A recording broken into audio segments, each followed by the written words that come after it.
Hello, fellow witches and wizards. My name is PhoenixGinny, and welcome to the stream. Welcome to Storytime Saturday number 21. We will be reading Harry Potter and the Prisoner of Azkaban, chapters 5, and 6 today. Yes. Very exciting stuff. Okay. And today is also my second charity live stream.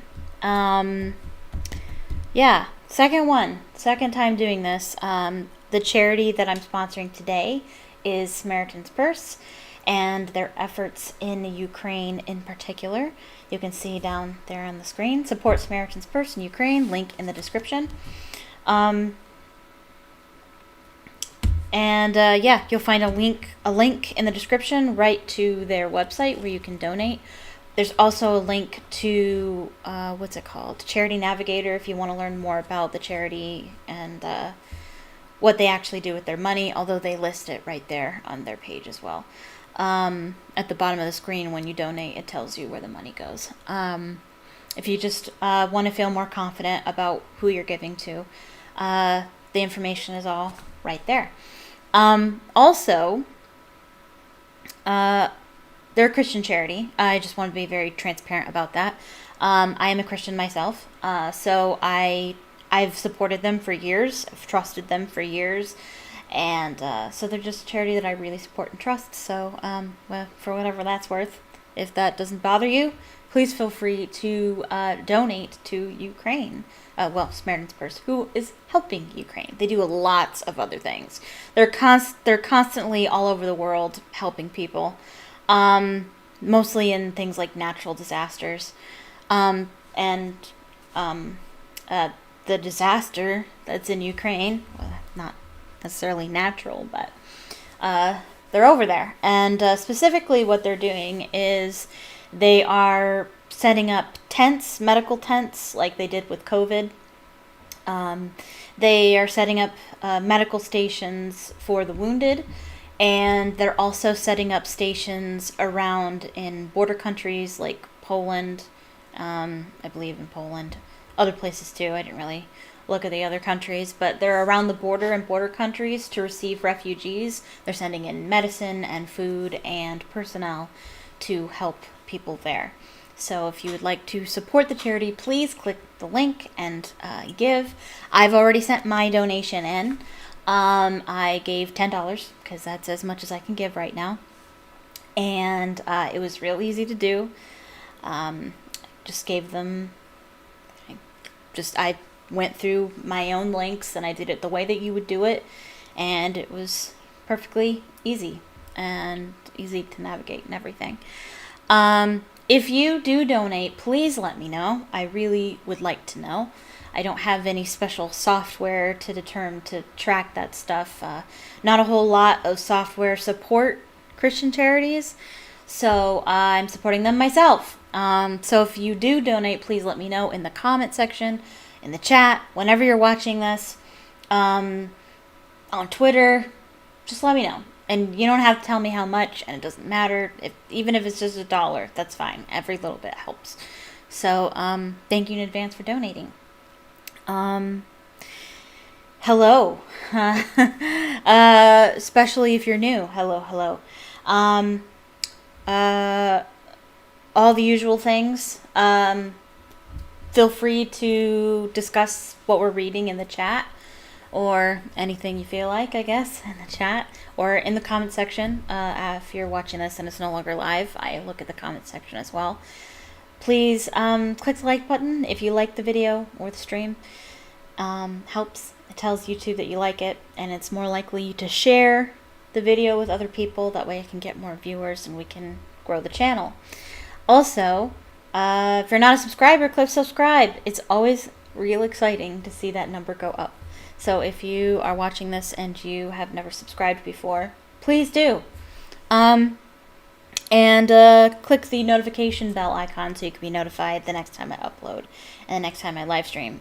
I believe I will be live streaming next week. Friday and Saturday is probably when I'll be live streaming. Friday will be Lego Harry Potter, the last part, Year 7, Part 2. And then we'll be all done with Lego Harry Potter. And then I'll be moving on to Halo. So, that'll be interesting. Very different from any kind of game that I normally play. So, I'm not real good at FPSs, but I'm going to give this one a shot. I hear that the story is really good, so. But that's the week after next week, presumably. Presumably, because I'm actually switching jobs. I actually got accepted in a new position. It's not that much better than what I'm doing now. I will be leaving the fast food industry and going back into retail, but at least they're going to give me more hours, so. So that being said, my schedule might completely change. I might end up having to do streams in the middle of the week. Who knows? I don't know how they're going to schedule me, but that's not till the middle of April, so I'll let you know. If you want to know my stream schedule, please follow me on Twitter. That link is also in the description. I give information about when I stream and what I'm streaming and things like that.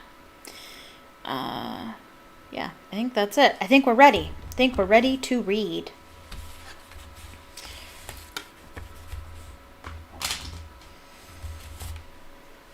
Chapter 5, The Dementor.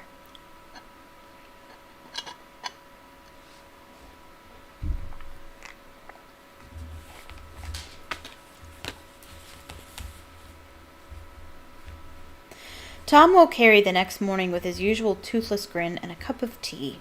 Harry got dressed and was just persuading a disgruntled Hedwig to get back into her cage when Ron banged his way into the room, pulling a sweatshirt over his head and looking irritable.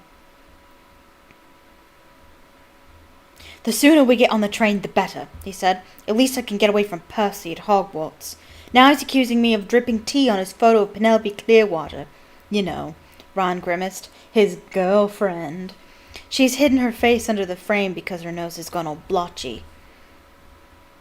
"I've got something to tell you," Harry began, but they were interrupted by Fred and George, who had looked in to congratulate Ron on infuriating Percy again. They headed down to breakfast, where Mr. Weasley was reading the front page of the Daily Prophet with a furrowed brow. And Mrs. Weasley was telling Hermione and Ginny about a love potion she'd made as a young girl. All three of them were rather giggly. "What? Mrs. Weasley made a love potion?"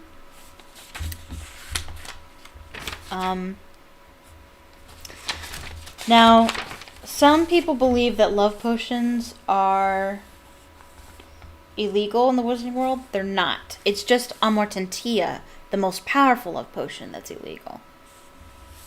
FYI.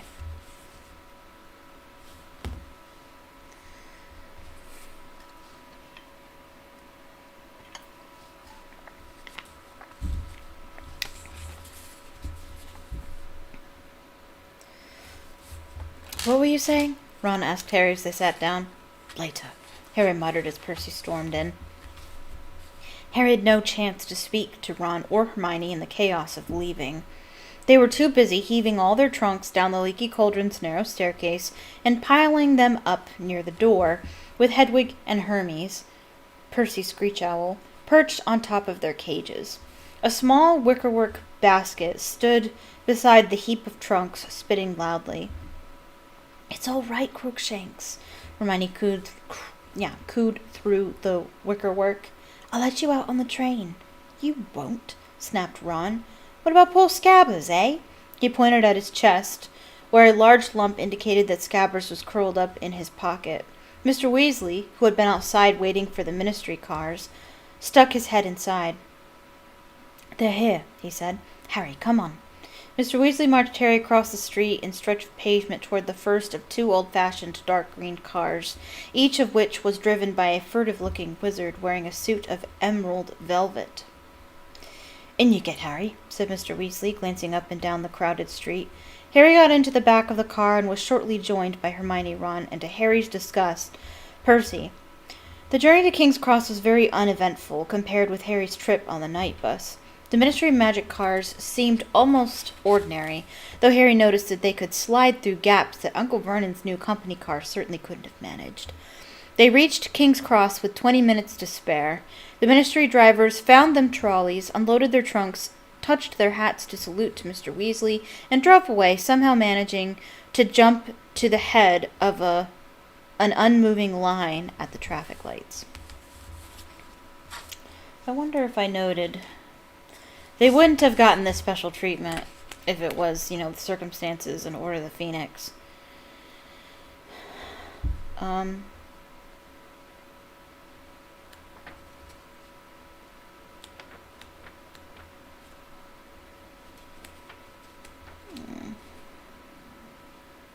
don't think so.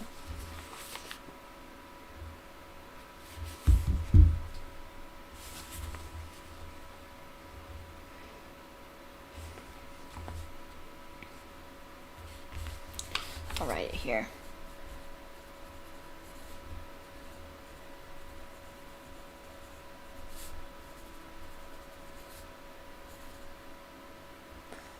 Hello, Julia. God.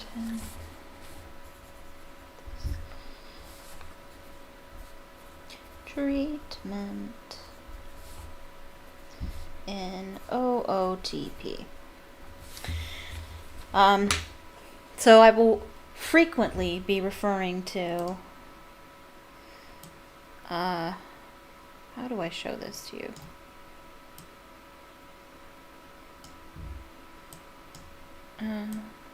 This pyramid here. Yeah. I will no, stop that. I just want, well, that's pretty close. Why does it look like that? Oh, because of my link at the bottom. Well, I will frequently be referring to this pyramid here. But there are a lot of similarities between Prisoner of Azkaban and Order of the Phoenix. This is kind of one of those contrasts between Prisoner of Azkaban and Order of the Phoenix. Both of them, Harry is kind of in trouble with the Ministry, but the reaction to him is different. In Prisoner of Azkaban, they're nice to him because they believe that Sirius Black is out to get him and he gets special treatment. But in Order of the Phoenix, because he's telling them that Voldemort's back and they don't want to believe it, they completely mistreat him and he would not get any of this special treatment if this were Order of the Phoenix.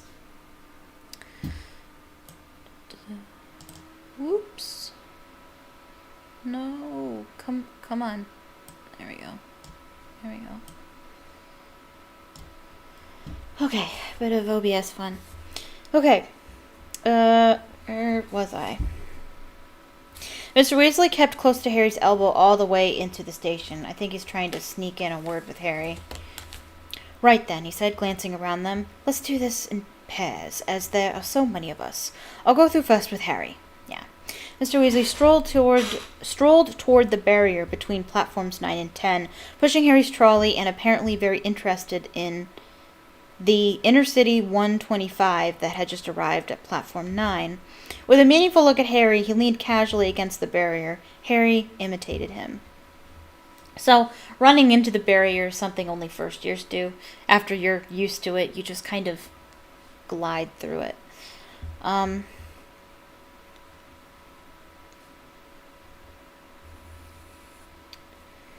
Although, you wouldn't believe that in the movie. Because in the second one, they run into the wall and crash, but I don't know. Maybe they didn't realize that they don't have to run anymore. They weren't exactly there with other people around in the second one.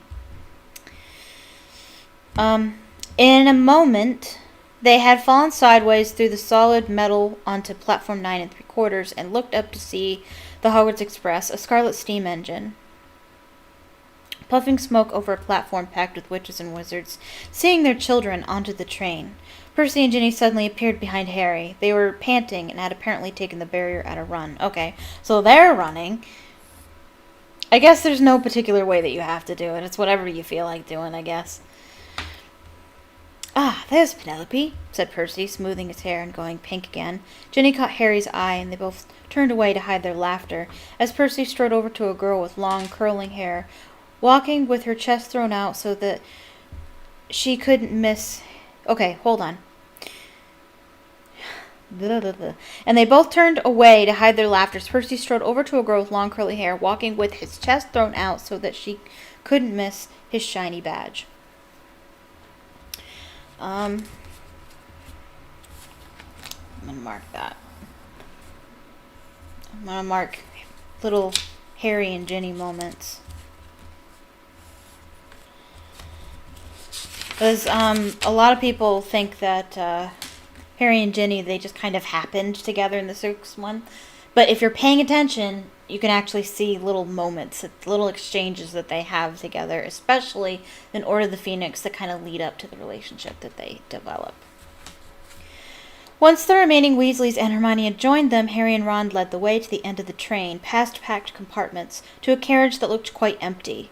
They loaded the trunks onto it, stowed Hedwig and Crookshanks in the luggage rack, then went back outside to say goodbye to Mr. and Mrs. Weasley. So, I guess Mr. Weasley is taking a sweet time and talking to Harry about Sirius Black.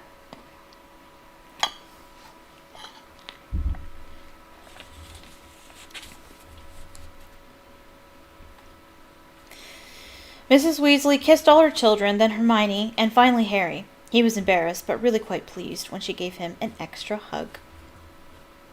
"Do take care, won't you, Harry?" she said as she straightened up, her eyes oddly bright. Then she opened her enormous handbag and said, "I've made you all sandwiches. Here you are, Ron. No, they're not corned beef, because Ron hates corned beef. Fred? Where's Fred? Here you are, dear." "Harry," said Mr. Weasley quietly, "come over here for a moment." He jerked his head toward a pillar, and Harry followed him behind it, leaving the others crowded around Mrs. Weasley. "There's something I've got to tell you before you leave," said Mr. Weasley in a tense voice. "It's all right, Mr. Weasley," said Harry. "I already know." "You know? How could you know?" I heard you and Mrs. Weasley talking last night. I couldn't help hearing," Harry added quickly. "Sorry.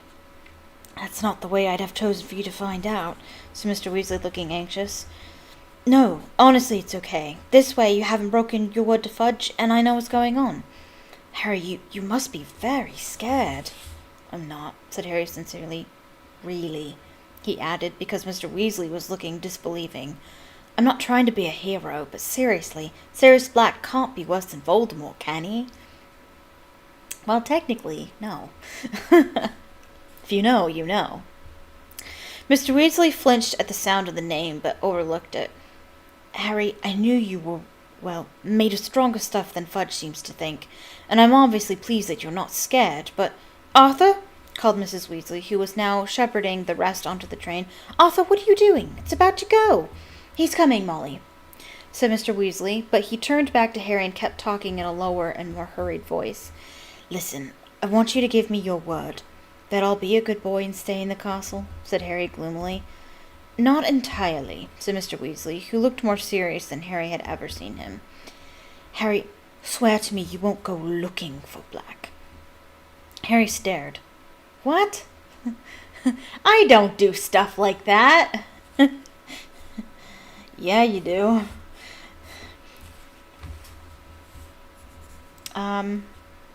There was a loud whistle. Guards were walking along the train, slamming all the doors shut. "Promise me, Harry," said Mr. Weasley, talking more quickly still, "that whatever happens—" "Why would I go looking for someone I know wants to kill me?" said Harry blankly.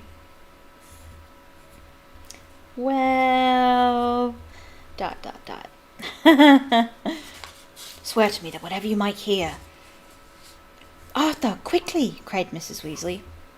Steam was billowing from the train. It had started to move. "Oh, shit, get on the train." "Get on the train, Harry! The train's leaving!"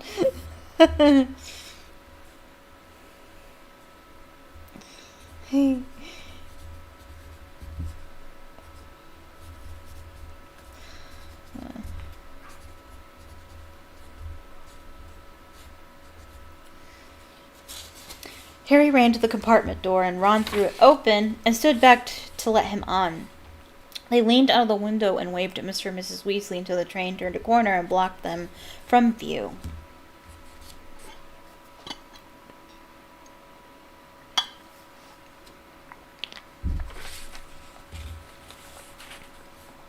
I need to talk to you in private, Harry muttered to Ron and Hermione as the train picked up speed.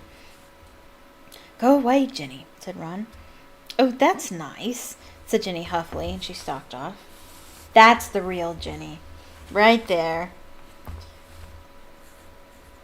That's who she really is. Right there. Love to see it.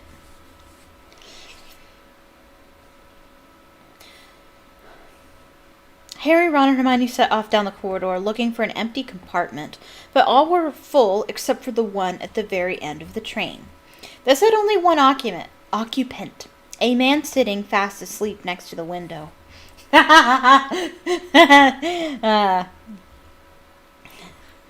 He looks homeless.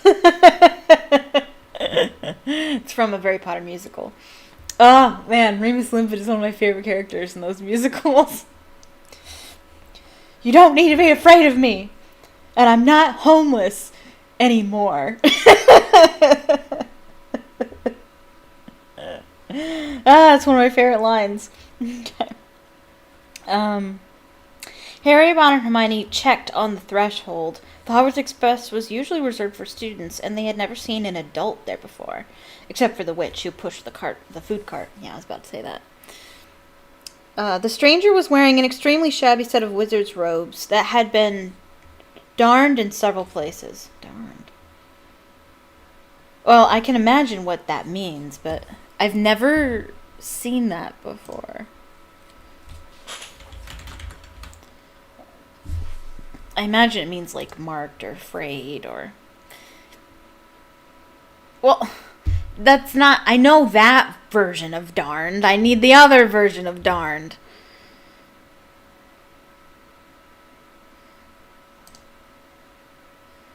To mend with interlacing stitches. Okay. I will circle that. Write that down. Darned, darned, darned. Okay. To mend with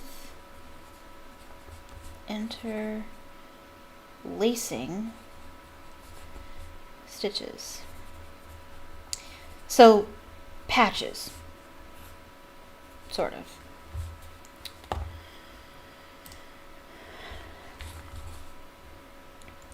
He looked ill and exhausted. Though quite young, his light brown hair was flecked with gray.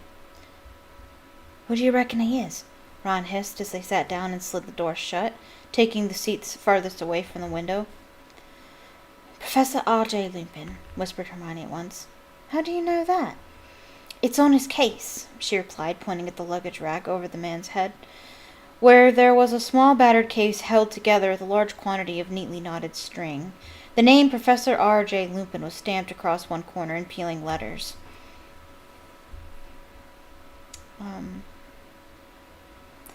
I really like that scene in the movie. I think it's better in the movie. One of those rare instances where the movie's better than the book. Just like the little exchange that Hermione and Ron have in that moment.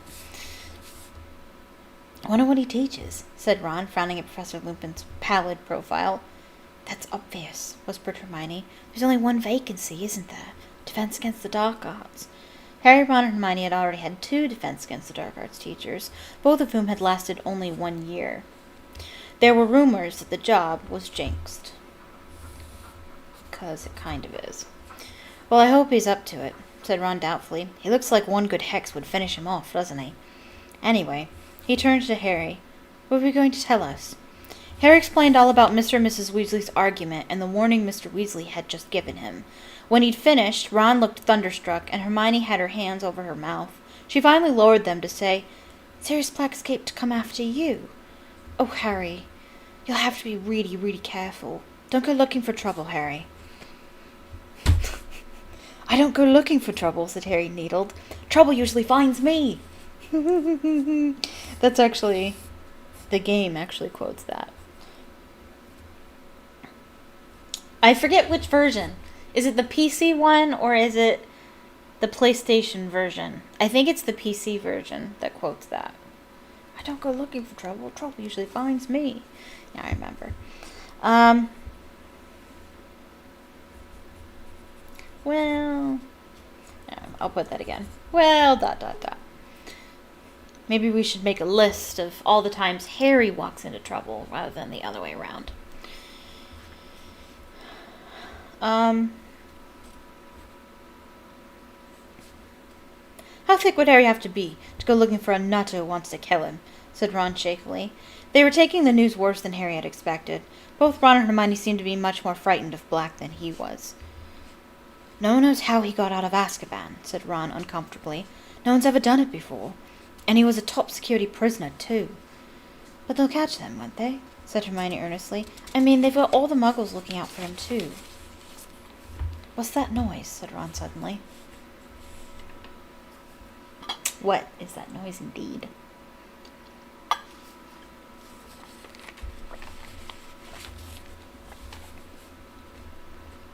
A faint, tinny sort of whistle was coming from somewhere.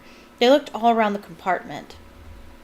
See, if it was ringing the whole time because of Scabbers, why are they just now hearing it? Because it's not because of Scabbers. It's coming from your trunk, Harry, said Ron. Did I read the rest of that? I should probably use my bookmark. Said Ron, standing up and reaching into the luggage rack. A moment later, he had pulled the pocket sneakoscope out from between Harry's robes. It was spinning very fast in the palm of Ron's hand and glowing brilliantly. Is that a sneakoscope? Said Hermione interestedly, standing up for a better look. Yeah, mind you, it's a very cheap one, Ron said. It went haywire just as I was tying it to Errol's leg to send it to Harry. Were you doing anything untrustworthy at the time? Said Hermione shrewdly. No. Well, I wasn't supposed to be using Errol. You know, he's not really up to long journeys. But how else was I supposed to get Harry's present to him?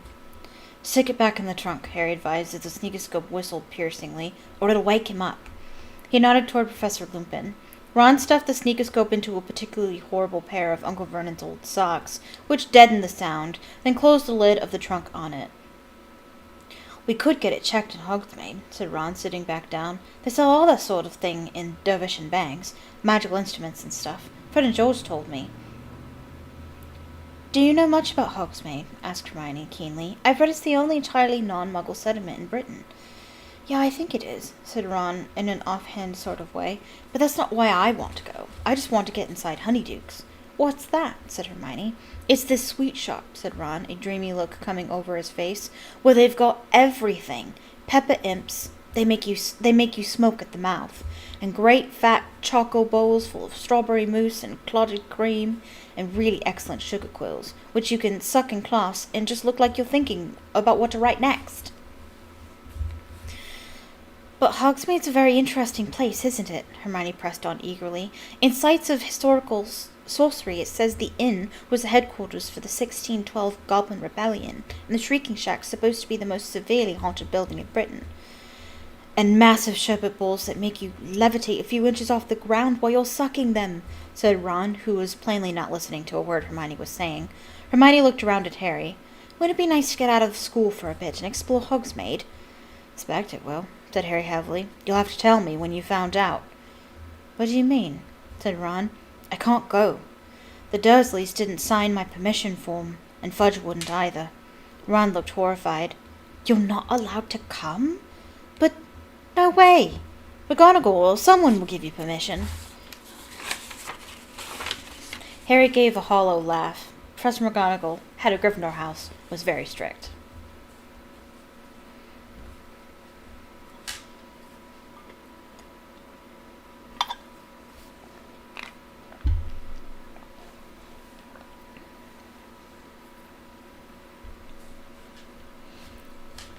Or we can ask Fred and George. They know every secret passage out of the castle. Ron, said Hermione sharply. I don't think Harry should be sneaking out of school with Black on the loose. Yeah, I expect that's what McGonagall will say when I ask for permission, said Harry bitterly. But if we're with him, said Ron spiritedly to Hermione, Black wouldn't dare. Oh, Ron, don't talk rubbish, snapped Hermione. Black's already murdered a whole bunch of people in the middle of a crowded street. Do you really think he's going to worry about attacking Harry just because we're there? She was fumbling with the straps of Crookshanks's basket as she spoke. Don't let that thing out, Ron said, but too late. Crookshanks leapt lightly from the basket, stretched, yawned, and sprang onto Ron's knees. The lump in Ron's pocket trembled, and he shoved Crookshanks angrily away.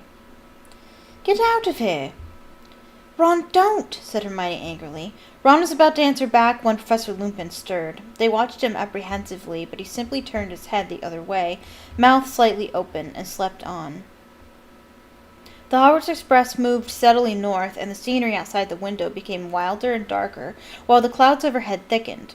People were chasing backward and forward past the door of their compartment. Crookshanks had now settled in an empty seat, his squashed face turned toward Ron, his yellow eyes on Ron's top pocket.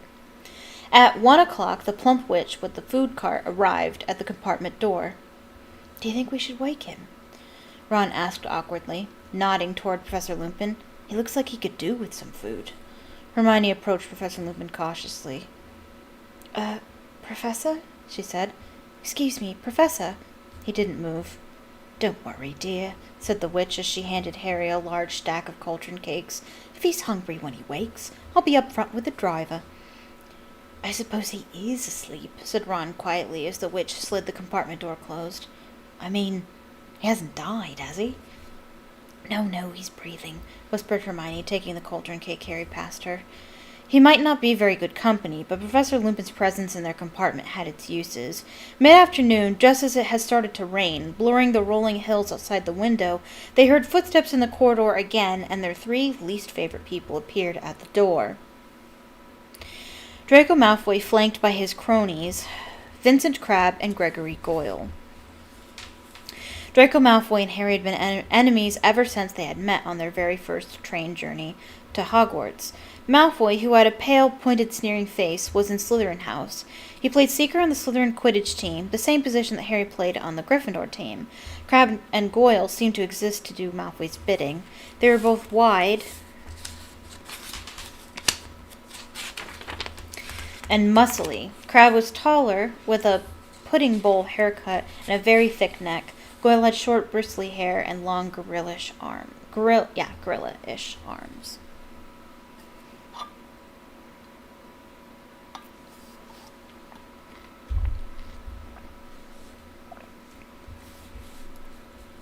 Well, look who it is, said Malfoy in his usual lazy drawl, pulling open the compartment door.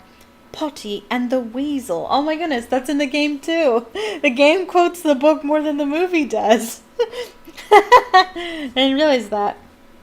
Crabbe and Goyle chuckled trollishly. I heard your father finally got his hands on some gold this summer, Weasley, said Malfoy. Did your mother die of shock? Ron stood up so quickly he knocked Crookshanks' basket to the floor. Professor Lupin gave a snort. Who's that?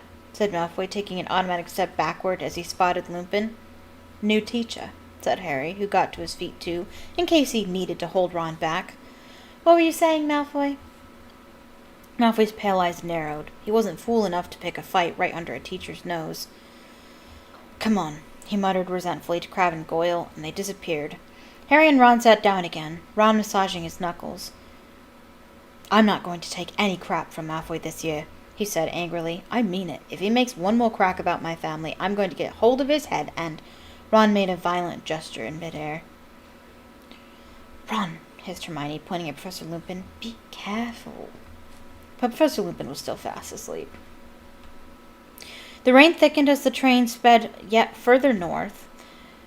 The windows were now a solid shimmering gray, which gradually darkened until lanterns flickered into life all along the corridors and over the luggage racks. The train rattled, the rain hammered, the wind roared, but still Professor Lupin slept. We must be nearly there, said Ron, leaning forward to look past Professor Lupin at the now completely black window. The words had hardly left him when the train started to slow down. Great, said Ron, getting up and walking carefully past Professor Lupin to try and see outside. I'm starving. I want to get to the feast. We can't be there yet, said Hermione, checking her watch. So why are we stopping? The train was getting slower and slower. As the noise of the pistons fell away, the wind and rain sounded louder than ever against the windows. Harry, who was nearest the door, got up to look into the corridor. All along the carriage, heads were sticking curiously out of their compartments. The train came to a stop with a jolt, and distant thuds and bangs told them that luggage had fallen out of the racks. Then, without warning, all the lamps went out, and they were plunged into total darkness. "What's going on?" said Ron's voice from behind Harry. "Ouch!" gasped Hermione. "Ron, that was my foot!" Harry felt his way back to his seat. "Do you think we've broken down?" "Dunno." There was a squeaking sound, and Harry saw the dim black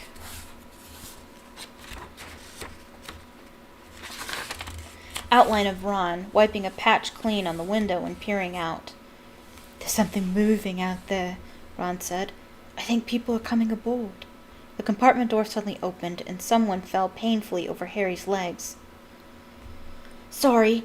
Do you know what's going on? Ouch! Sorry." "Hello, Neville," said Harry, feeling around in the dark and pulling Neville up by his cloak. "Harry, is that you? What's happening?" "No idea. Sit down." There was a loud hissing and a yelp of pain. Neville had tried to sit on Crookshanks. "I'm going to go and ask the driver what's going on," came Hermione's voice. Harry felt her pass him, heard the door slide open again, and then a thud and 2 loud squeals of pain. "Who's that? Who's that? Ginny? Hermione? What are you doing? I was looking for Ron. Come in and sit down." "Not here," said Harry hurriedly. "I'm here." "Ouch," said Neville. "Quiet." "Oh, quiet," said a hoarse voice suddenly. Professor Lupin appeared to have woken up at last. Harry could hear movements in his corner. None of them spoke. There was a soft crackling noise, and a shivering light filled the compartment. Professor Lupin appeared to be holding a handful of flames. They illuminated his tired gray face, but his eyes looked alert and wary. "Stay where you are," he said in the same hoarse voice, and he got slowly to his feet with his handful of fire held out in front of him. But the door slid slowly open before Lupin could reach it. Why isn't he just using his wand?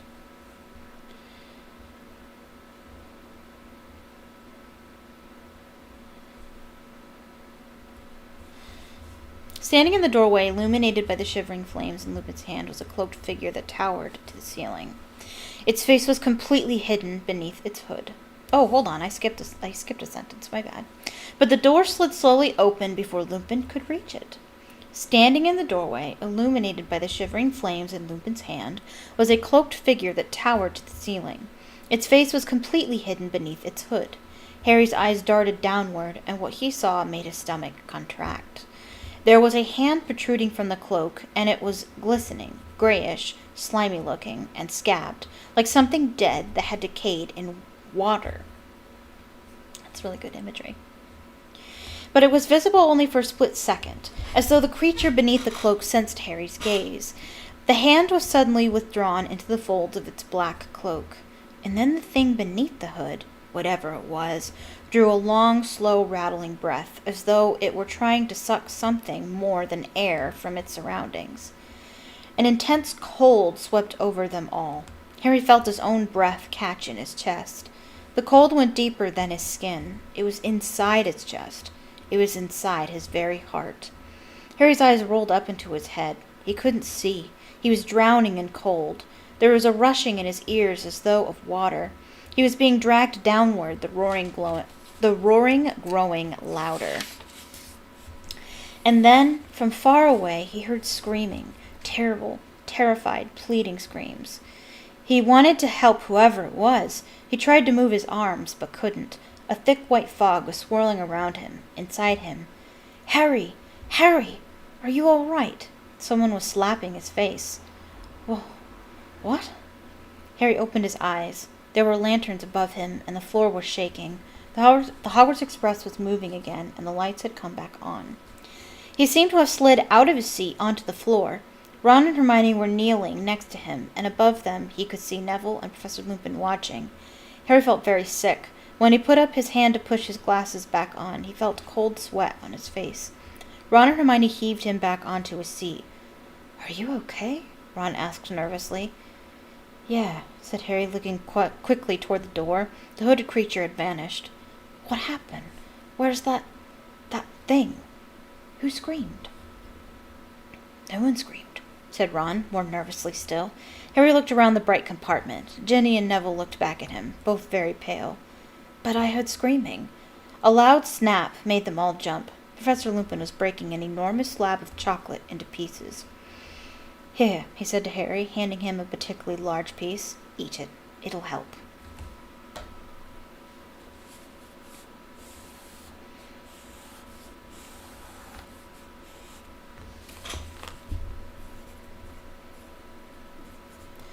Chocolate is a cure in the magical world.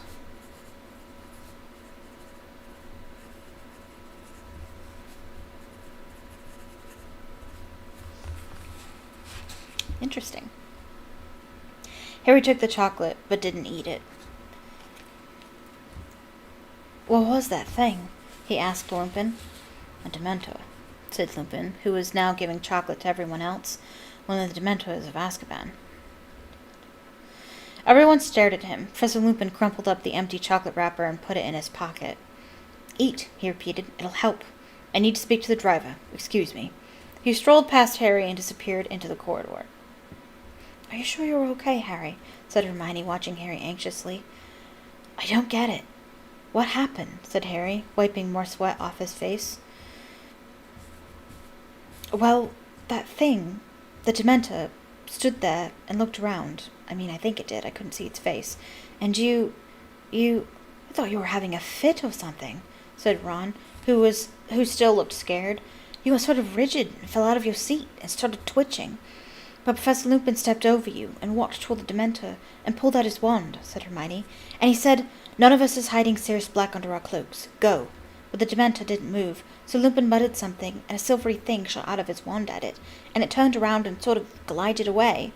He said that in the game too. None of us is hiding Sirius Black under our cloaks.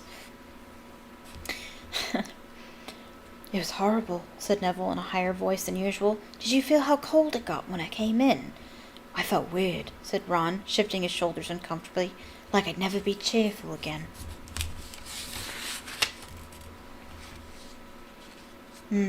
Ginny, who was huddled in her corner, looking nearly as bad as Harry felt, gave a small sob.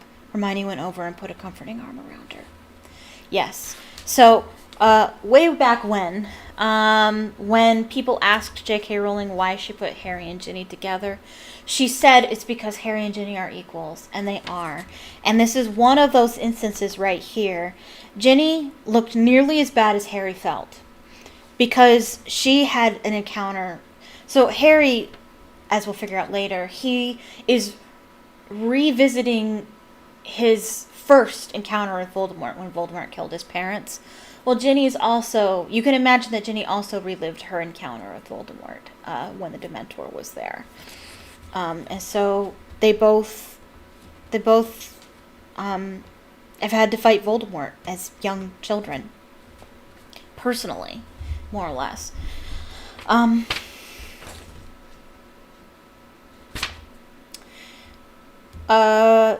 I will also talk about Dementors and what they represent.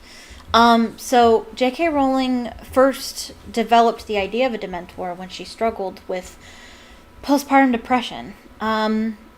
When she had her first daughter, Jessica, and she got out of her abusive marriage with her first husband. She lived alone with this infant, had to survive on welfare, and struggled very much. And basically, she did the only thing that could get her out of bed sometimes was her daughter. And then when she started writing Harry Potter, essentially, was the only thing that got her out of bed. Even though she hadn't sold it yet, even though she was just writing it, it was a place for her to go, a place for her to feel better, which I can thoroughly relate. But Dementors were creatures that she created from that period in her life when she was miserable, when sometimes she couldn't get up, when she honestly felt like she would never be happy again. That's what Dementors are. They represent depression, which is something a lot of people suffer, including myself, which is why the counterattack to a Dementor it's not happiness like a lot of people think. And of course, that's kind of how Lupin presents it. He was like, you need to have a happy memory. And even Harry says at one point, you have to have a happy memory. It's not the happy memory that matters. It's the hope that you get from the memory. The hope that you will be happy again. Something that makes you feel like life is worth living. That's what you're supposed to remember when you're fighting a Dementor. And that's kind of what I think when I fight my own Dementors. I think about... Well, honestly, I always return to my faith. I always have something to hope in. Always. Because I believe in the salvific work of Jesus Christ. But I also think about Harry Potter. And like currently, I first moved here in March of 2020. But I only just got my posters up a couple weeks ago. They've been sitting on my dresser for the longest time, but now my posters are all up on my wall. So I have Harry Potter up there. I have my Harry Potter stuff up there. I have my Beauty and the Beast stuff up there. And I have my Hunger Games stuff and Doctor Who stuff and other stuff up there. And that's kind of what I look at now. I think about all those people that I just think, Harry wouldn't act this way. A Gryffindor wouldn't act this way. A Gryffindor wouldn't give up. That sort of thing. And I just think of all these people, all these characters on the wall that I admire, and I want to be like them. And that's what gives me hope, in addition to my faith and other things that I think of. Yes, yeah. Well, that is true. But if you read, I read one of, I'm sure J.K. Rowling has a lot of biographies out there. I read one of J.K. Rowling's biographies, and it talks about her depression, and that's where Dementors, and it explains how that's where Dementors came from. And she'll talk about that in interviews, too. You'll hear that. Yeah, no, it's good stuff.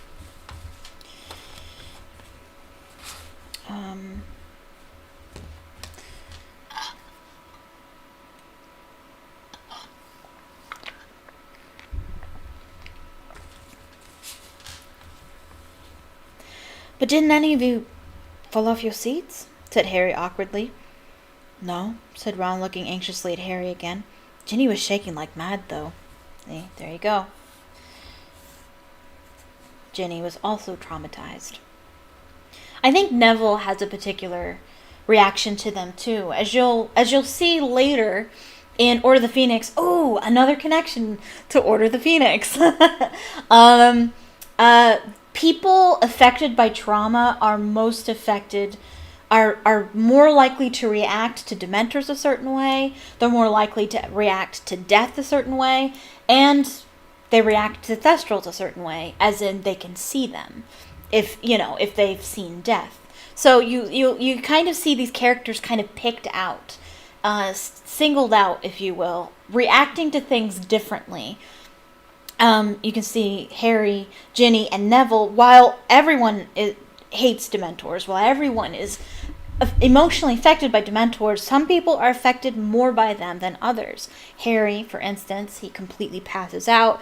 Ginny here, she was shaking like mad. Neville seemed to be pretty affected too. As you know, Neville, he witnessed his uncle's death, grandfather's death, I forget. And then Ginny, she was taken into the Chamber of Secrets in the last one. And then we'll add to the list Luna, who also reacts differently to things. She can see Thestrals too, because she witnessed her mother dying.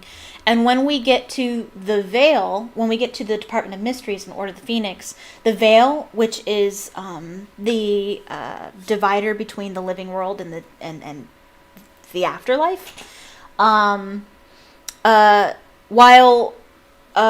So Harry, Ron, Hermione, there's like all six of them went, right? You had the golden trio, which is Harry, Ron, Hermione, and then the silver trio, which is Ginny, Luna, and Neville. They all went to the Department of Mysteries.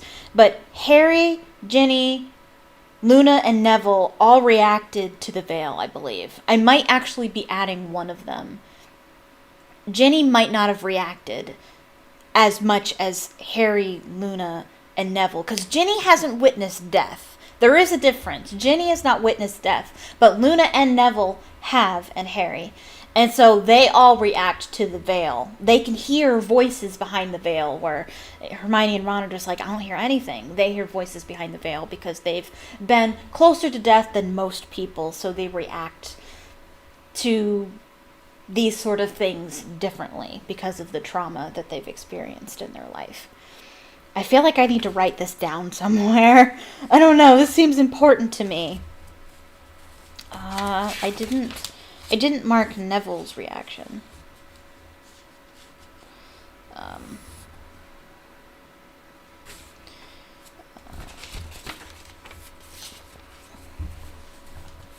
I'll put Harry, Ginny, and Neville react more strongly to Dementors because of trauma.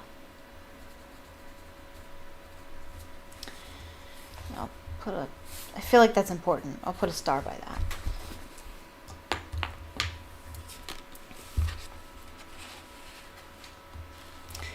Harry didn't understand. He felt weak and shivery, as though he were recovering from a bad bout of flu. He also felt the beginnings of shame. Oh, God. I hate that. No, I don't. You should not feel shame because of that. Ugh. People react to trauma in different ways. It's okay. It doesn't mean you're weak. But Harry doesn't know that. He's a 13-year-old boy, so of course that's how he would think. Why had he gone to pieces like that when no one else had? Professor Lupin had come back. He paused as he entered, looked around, and said with a small smile, I haven't poisoned that chocolate, you know. Yeah, no one's eating. Harry took a bite and to his great surprise felt warmth spread suddenly to the tips of his fingers and toes. Yes. Again, with the chocolate.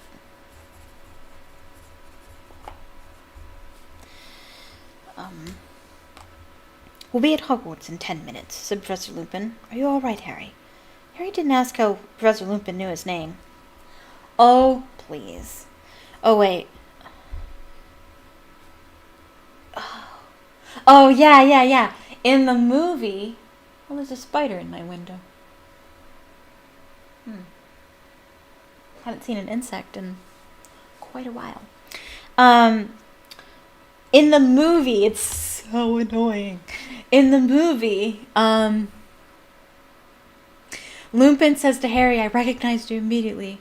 Not by your scar, but by your eyes. They're your mother Lily's. It's like, that's not possible, because when you first looked at him, he was passed out on the ground with his eyes closed. His scar would have been the first thing you saw before his eyes. Liar. Yeah, but I don't remember what he says in the book, though. We shall see. Fine, he muttered, embarrassed. They didn't talk much during the remainder of the journey. At long last, the train stopped at Hogsmeade Station, and there was a great scramble to get outside.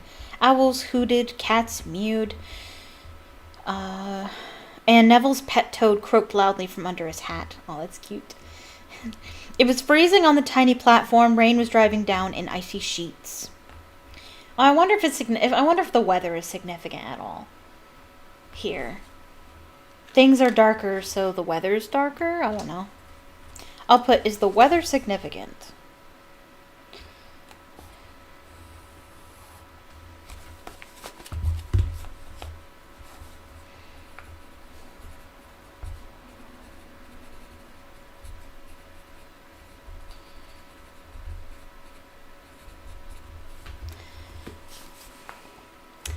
First year's this way, called a familiar voice. Harry, Ron, and Hermione turned and saw the gigantic outline of Hagrid at the other end of the platform, beckoning the terrified-looking new students forward for their traditional journey across the lake. "All right, you three," Hagrid yelled over the heads of the crowd. They waved at him, but had no chance to speak to him because the mass of people around them were shunting them away along the platform. Harry, Ron, and Hermione followed the rest of the school along the platform and out onto a rough mud track where at least 100 stagecoaches awaited the remaining students, each pulled, Harry could only assume, by an invisible horse, because when they climbed inside and shut the door, the coach set off all by itself, bumping and swaying in procession. Blah, blah, blah, blah. All right, so another similarity between here, or a connection between Prisoner of Azkaban and Order of the Phoenix. This is the first introduction of Thestrals, even though they don't know it. See, they weren't introduced to Thestrals in the last one because Harry and Ron decided to get to school another way. They decided to use the flying car. But now, for the very first time, they're on the coaches with the invisible, well, they are invisible, I was about to do air quotes, but they are invisible if you haven't seen Death. The Thestrals are first ever mentioned, not necessarily by name.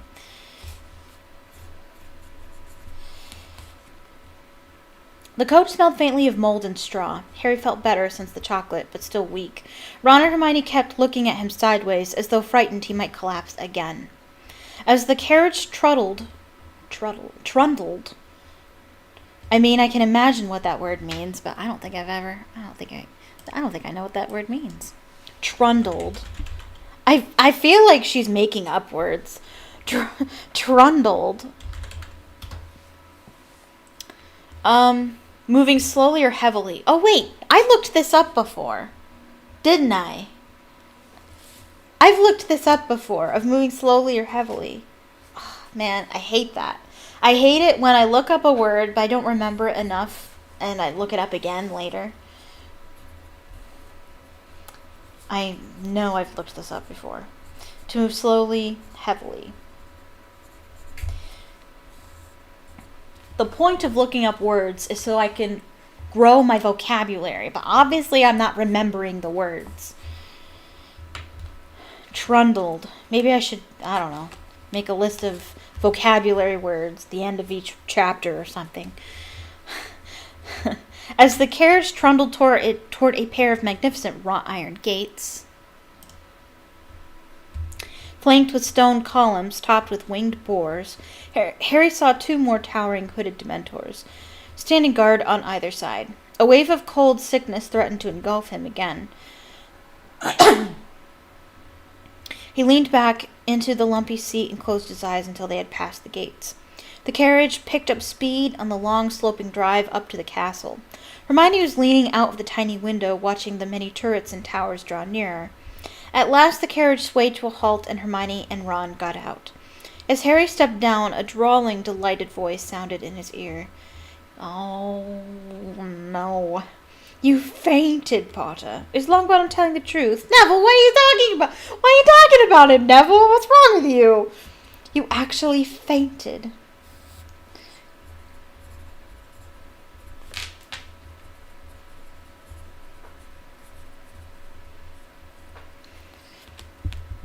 Malfoy elbowed past Hermione to block Harry's way up the stone steps to the castle, his face gleeful and his pale eyes glinting maliciously. Wow, this is a long chapter. It's still going.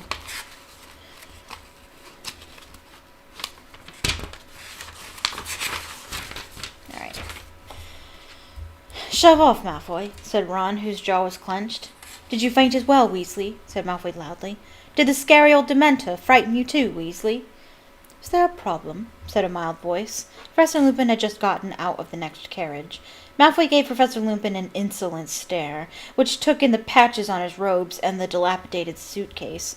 With a tiny hint of sarcasm in his voice, he said, "Oh no, Professor." Then he smirked at Crabbe and Goyle and led them up the stairs into the castle. "I would have just given him detention for that." "I don't care. I would have just given him detention for that. I don't need your cheek." Hermione prodded Ron in the back to make him hurry, and the three of them joined the crowd swarming up the steps, through the giant oak front doors, into the cavernous entrance hall, which was lit with flaming torches and housed a magnificent marble staircase that led to the upper floors. The door into the great hall stood open at the right. Harry followed the crowd toward it, but had barely glimpsed the enchanted ceiling, which was black and cloudy tonight, when a voice called, "It's Professor McGonagall, isn't it? Potter? Granger? I want to see you both." Harry and Hermione turned around, surprised. Professor McGonagall, Transfiguration teacher and head of Gryffindor House, was calling over the heads of the crowd. She was a stern-looking witch who wore her hair in a tight bun. Her sharp eyes were framed with square spectacles. Harry fought his way over to her with a feeling of foreboding. Professor McGonagall had a way of making him feel he must have done something wrong. "There's no need to look so worried. I just want a word in my office," she told them. "Move along there, Weasley." Ron stared as Professor McGonagall ushered Harry and Hermione away from the chattering crowd. They accompanied her along the entrance hall, up the marble staircase, and along a corridor.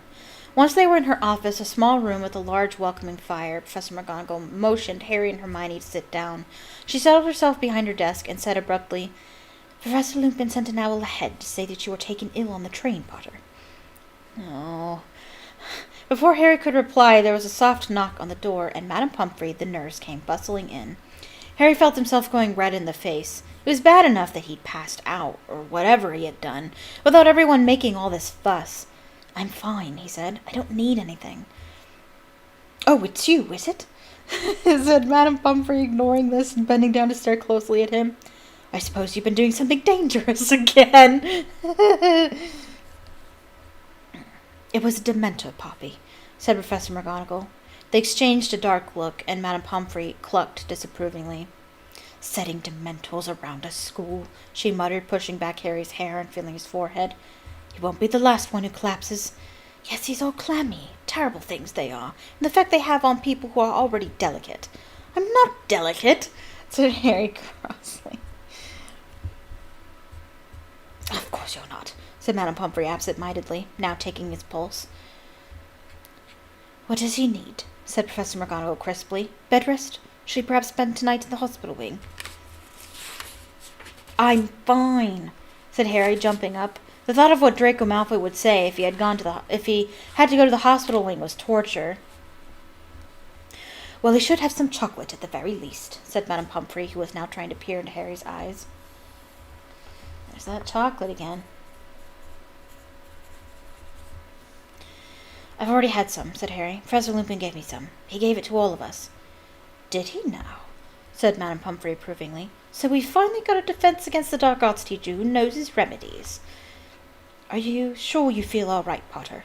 said Professor McGonagall. Professor McGonagall said sharply. "Yes," said Harry. "Very well. Kindly wait outside while I have a quick word with Miss Granger about her course schedule. Then we can go down to the feast together." Harry went back into the corridor with Madame Pomfrey, who left for the hospital wing, muttering to herself. He had to wait only a few minutes. Then Hermione emerged looking very happy about something, followed by Professor McGonagall, and the three of them made their way back down the marble staircase to the great hall. It was a sea of pointed black hats. Each of the long house tables was lined with students, their faces glimmering by the light of thousands of candles, which were floating over the tables in mid-air. Professor Flitwick, who was a tiny little wizard with a shock of white hair, was carrying an ancient hat and a three-legged stool out of the hall. "Oh," said Hermione softly, "we've missed the sorting." New students at Hogwarts were sorted into houses by trying on the sorting hat, which shouted out the house they were best suited to, Gryffindor, Ravenclaw, Hufflepuff, or Slytherin. Professor McGonagall strode off toward her empty seat at the staff table, and Harry and Hermione set off in the other direction, as quietly as possible, toward the Gryffindor table. People looked around at them as they passed along the back of the hall, and a few of them pointed at Harry. Had the story of his collapsing in front of the Dementor traveled that fast? He and Hermione sat down on either side of Ron, who had saved them seats. "What was that all about?" he muttered to Harry. Harry started to explain in a whisper, but at that moment the headmaster stood up to speak, and he broke off. Professor Dumbledore, though very old, always gave an impression of great energy. It's a good characterization. He had several feet of long silver hair and beard, half-moon spectacles, and an extremely crooked nose. He was often described as the greatest wizard of the age, but that wasn't why Harry respected him.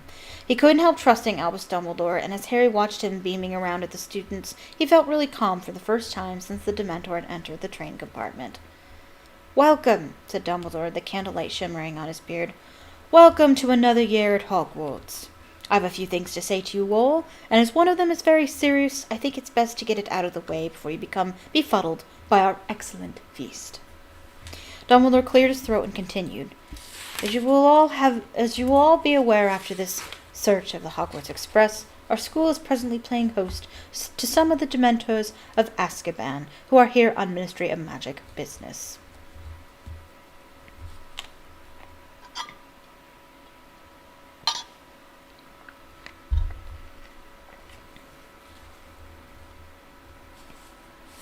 He paused, and Harry remembered what Mr. Weasley had said about Dumbledore not being happy with the Dementors guarding the school.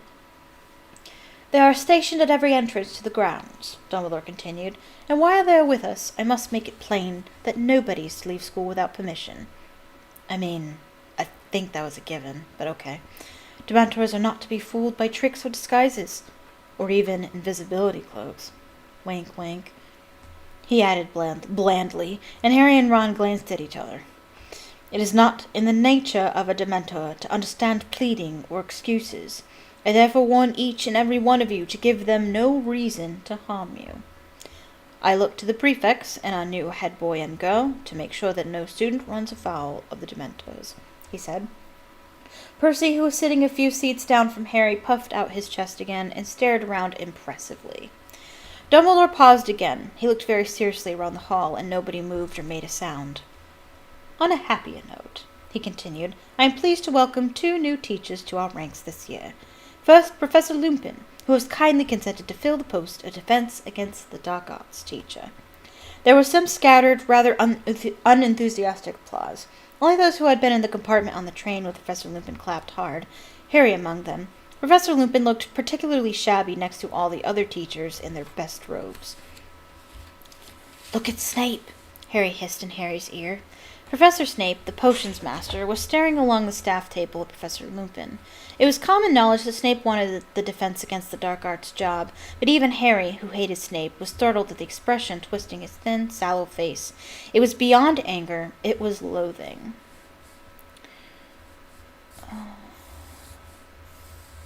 Harry knew that expression only too well. It was the look Snape wore every time he set eyes on Harry. That's right. Another connection to Order of the Phoenix. We get a stronger glimpse of Snape's past in this one and in Order of the Phoenix concerning his relationship with Harry's father and Harry's father's friends. As to our second new appointment, Dumbledore continued as the lukewarm applause for Professor Lupin died away, "Well, I am sorry to tell you that Professor Kettleburn, our Care of Magical Creatures teacher, retired at the end of last year in order to enjoy more time with his remaining limbs. However, I am delighted to say that his place will be filled by none other than Rubeus Hagrid, who has agreed to take on this teaching job in addition to his gamekeeping duties." Yeah, because his name has been cleared in the last one, so now he can be a teacher, which is awesome.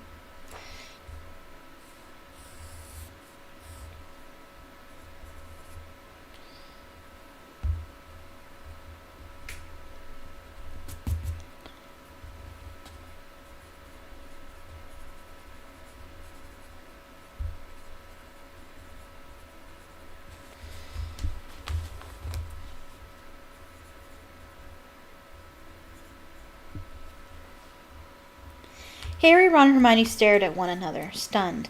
Then they joined in with the applause, which was tumultuous at the Gryffindor table in particular.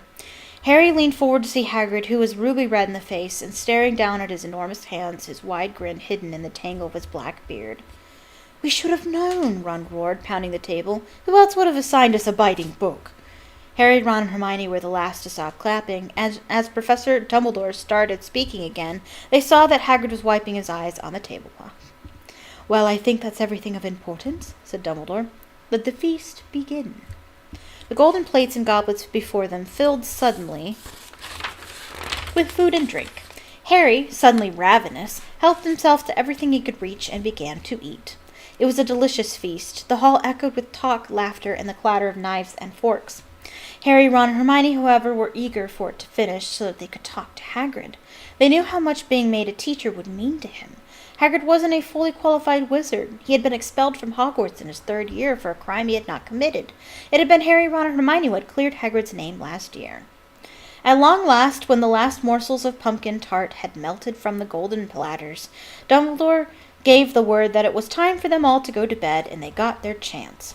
"Congratulations, Hagrid," Hermione squealed as they reached the teacher's table. "All down to you 3, said Hagrid, wiping his shining face on his napkin as he looked up at them. "Can't believe it. Great man, Dumbledore. Came straight down to me hut after Professor Cuddleburn said he'd had enough. It was what I always wanted." Overcome with emotion, he buried his face in his napkin, and Professor McGonagall shooed them away. Harry, Ron, and Hermione joined the Gryffindors, streaming up the marble staircase, and, very tired now, along more corridors, up more and more stairs to the hidden entrance to Gryffindor Tower. A large portrait of a fat lady in a pink dress asked them, "Password?" Coming through, Percy called from behind the crowd. "The new password's Fortuna Major." "Oh, no," said Neville Longbottom sadly. He always had trouble remembering the passwords. Through the portrait hole and across the common room, the girls and boys divided toward their separate staircases. Harry climbed the spiral stair with no thought in his head except how glad he was to be back. They reached their familiar circular dormitory with its 5 four-poster beds, and Harry, looking around, felt he was home at last. Oh, that was a doozy of a chapter. That was really long. I think I actually deserve a break now. I think that took me like a little more than an hour to read. Is the next one long? Probably. Yeah, the next one's a hefty one too. Oh my god, it might be longer than this one might be longer than the last one. Oh my goodness. Okay, well, this book is bigger, so should we really be surprised? Alright, now it is time for me to take my customary 15-minute break. But before we do that, if you're just joining us, hello, and I ask that you would feel free to leave comments in the chat or in the comment section below if you're watching this and it's no longer live. And please hit the like button. It really helps me out, helps me get more viewers on the channel. And if you're not subscribed and you would like to be, please click the subscribe button and click the bell icon so you can be notified the next time I upload or go live. I am thinking of going live next week, Friday and Saturday. Friday, I will be doing the last section of Lego Harry Potter, Deathly Hallows Part 2. And on Saturday, I'll be here again doing Storytime Saturday, and we'll be reading chapters 7 and 8 of Prisoner of Azkaban. Also, this is a charity live stream, so please click on the link to support Samaritan's Purse in Ukraine. They are setting up medical tents for the wounded. They are sending medicine, food, and personnel to border countries to receive refugees, and all manner of things over there. Anything you can give would help. I've already given myself, and if you do give, please let me know in the comments. I would really appreciate that. And I will see you in a little bit. Welcome back. We are going to now be reading chapter 6, Talons and Tea Leaves. It's another long chapter.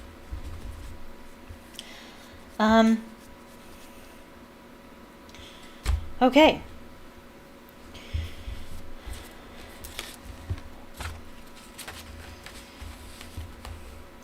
When Harry, Ron, and Hermione entered the Great Hall for breakfast the next day, the first thing they saw was Draco Malfoy, who seemed to be entertaining a large group of Slytherins with a very funny story. As they passed, Malfoy did a ridiculous impression of a swooning fit, and there was a roar of laughter. "Ignore him," said Hermione, who was right behind Harry. Just ignore him. It's not worth it. Hey, Potter! Shrieked Pansy Parkinson, a Slytherin girl with a face like a pug. Potter! The Dementors are coming, Potter! Woo! Harry dropped into a seat at the Gryffindor table next to George Weasley. New third-year course schedules, said George, passing them over. What's up with you, Harry? Malfoy, said Ron, sitting down on George's other side and glaring over at the Slytherin table. George looked up in time to see Malfoy pretending to faint with terror again. That little git, he said calmly. He wasn't so cocky last night when the Dementors were down at our end of the train. Came running to our compartment, didn't he, Fred?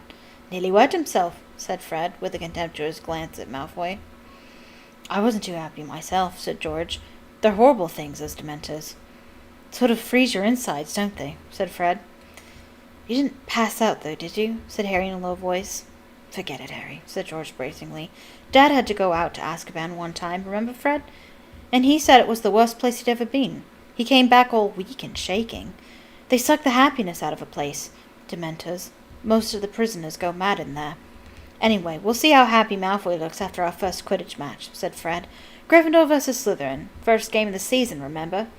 The only time Harry and Malfoy had faced each other in a Quidditch match, Malfoy had definitely come off worse.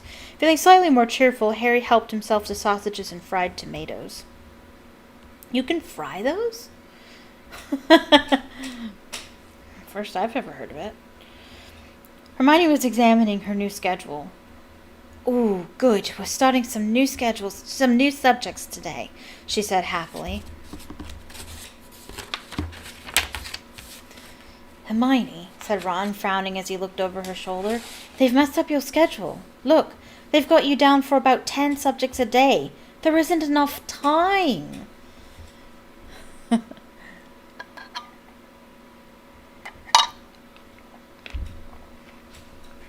You are absolutely right, Ron. That is the key word. Time. I'll manage. I fixed it all with Professor McGonagall. But look, said Ron, laughing. See this morning, 9 o'clock, divination, and underneath, 9 o'clock, muggle studies. And Ron leaned closer to the schedule, disbelieving. Look, underneath that, arithmancy, 9 o'clock. I mean, I know you're good, Hermione, but no one's that good. How are you supposed to be in 3 classes at once? Don't be silly, said Hermione shortly. Of course I won't be in 3 classes at once. Well, then, pass the marmalade, said Hermione. But, oh, Ron, what is it to you if my schedule's a bit full? Hermione snapped. I told you, I fixed it all with Professor McGonagall. I remember reading this as a kid, and I didn't think it was that big of a deal. Like, I didn't know that it was the time turner. I didn't know anything about that. But I don't remember being more stunned. Like, I don't remember being more curious about what was going on with Hermione. I just figured, I don't know what I thought. I don't know what I thought as a kid when I was reading this and I didn't know what was happening. I knew something was weird with Hermione, but I didn't think about it a whole lot. I wasn't like, I don't understand. Is she actually going to 3 classes at once? Maybe I was thinking like, I don't know. Maybe, I don't know. I honestly, how could she be in 3 classes at once without using a time turner? I don't know. Maybe she's not actually attending the classes. Maybe she's just studying them on her own and they're just on the schedule to acknowledge that she's in the class, even if she's not physically in the classroom when it's being taught. Maybe that's what I thought when I was a kid. I don't know. But I just remember not really thinking anything about it, that I wasn't that curious. But reading this now, it sounds really insane. And why wasn't I more curious about what Hermione was up to? Just then, Hagrid entered the Great Hall. He was wearing his long moleskin overcoat and was absent-mindedly swinging a dead polecat from one enormous hand. All right, he said eagerly, pausing on the way to the staff table. You're in my first ever lesson, right after lunch. Been up since 5 getting everything ready. Hope it's okay. Me, a teacher, honestly. He grinned broadly at them and headed off to the staff table, still swinging the polecat. As you do. Wonder what he's been getting ready, said Ron, a note of anxiety in his voice. The hall was starting to empty as people headed off toward their first lesson. Ron checked his course schedule. We better go. Look, divination's at the top of North Tower. It'll take us 10 minutes to get there. They finished their breakfast hastily, said goodbye to Fred and George, and walked back through the hall. As they passed the Slytherin table, Malfoy did yet another impression of a fainting fit. This won't be funny forever. The shouts of laughter followed Harry into the entrance hall. I don't think it's funny to begin with, but I'm not an asshole, so I guess I wouldn't, you know? There's no better way to put that. The journey through the castle's North Tower was a long one. 2 years at Hogwarts hadn't taught them everything about the castle, and they'd never been inside North Tower before. There's got to be a shortcut, Ron panted as they climbed their 7th long staircase. Oh my goodness, yeah, and there's no elevators. And emerged on an unfamiliar landing where there's nothing but a large painting of a bare stretch of grass hanging on the stone wall. I think it's this way, said Hermione, peering down the empty passage to the right. Can't be, said Ron. That's south. Look, you can see a bit of the lake out of the window. Harry was watching the painting. A fat, dapple-gray pony had just ambled onto the grass and was grazing nonchalantly. Harry was used to the subject of Hogwarts paintings moving around and leaving their frames to visit one another, but he always enjoyed watching it. A moment later, a short, squat knight in a suit of armor clanked into the picture after his pony. By the look of the grass stains on his metal knees, he had just fallen off. Aha! He yelled, seeing Harry, Ron, and Hermione. What villains are these that trespass upon my private lands? Come to scorn it by 4, perchance? Draw, you knaves, you dogs!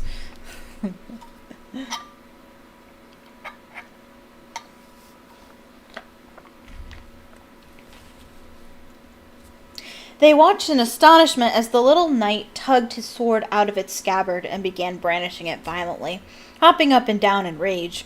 But the sword was too long for him. A particularly wild swing made him overbalance, and he landed face down in the grass. Are you all right? Said Harry, moving closer to the picture. Get back, you scurvy braggart! Back, you rogue! The knight seized his sword again and used it to push himself back up, but the blade sank deeper into the grass, and, though he pulled with all his might, he couldn't get it out again. Finally, he had to flop back down onto the grass and push up his visor to mop his sweating face. Listen, said Harry, taking advantage of the knight's exhaustion. We're looking for the North Tower. You don't know the way, do you? A quest! The knight's rage seemed to vanish instantly. He clanked to his feet and shouted, Come follow me, dear friends, and we shall find our goal, or else shall perish bravely in the charge. He gave the sword another fruitless tug, tried and failed to mount the fat pony, gave up, and cried, On foot then, good sirs and gentle lady! On! On! And he ran, clanking loudly, into the left side of the frame and out of sight. They hurried after him along the corridor, following the sound of his armor. Every now and then they spotted him running through a picture ahead.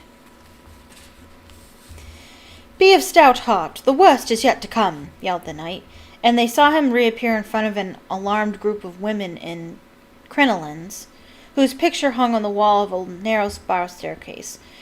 Crinolines, I think those are the, brackets that ladies used to wear under their dresses to make them bell-shaped. I think that's what those are. Crinolines. How do you... Crinoline? Yeah, It's the big brace thing that they used to wear under their skirt to make it that shape. They also had bustles in the back to give it that nice thick shape in the Victorian era. I love it. I would have loved to have dressed like this. Sometimes I feel like I was born in the wrong era, although I do enjoy the internet.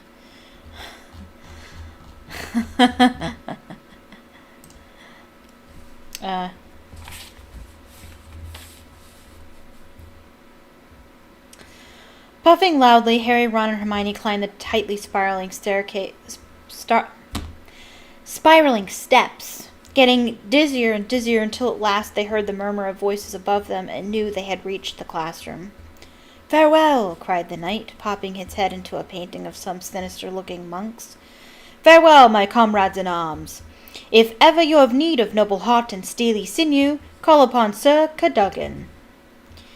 "Yeah, we'll call you," muttered Ron as the knight disappeared. "If we ever need someone mental." He said that in a deleted scene. Actually, Sir Cadogan is only featured in a deleted scene. Unless, during Flight of the Fat Lady, you're looking at the portraits in the background. You can see him being his crazy self in the background in the portraits on the wall.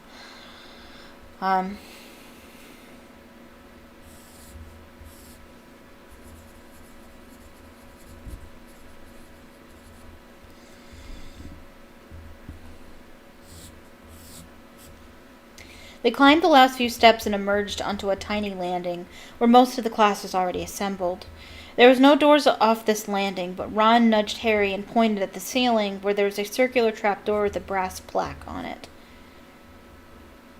"Sybil Trelawney, divination teacher," Harry read. "How are we supposed to get up there?" As though in answer to his question, the trapdoor suddenly opened and a silvery ladder descended right at Harry's feet. Everyone got quiet. "After you," said Ron, grinning, so Harry climbed the ladder first. He emerged into the strangest-looking classroom he had ever seen. In fact, it didn't look like a classroom at all, more like a cross between someone's attic and an old-fashioned tea shop, which is what it looks like in the movie. That was really well done. At least 20 small circular tables were crammed inside it, all surrounded by chintz armchairs and fat little ponies.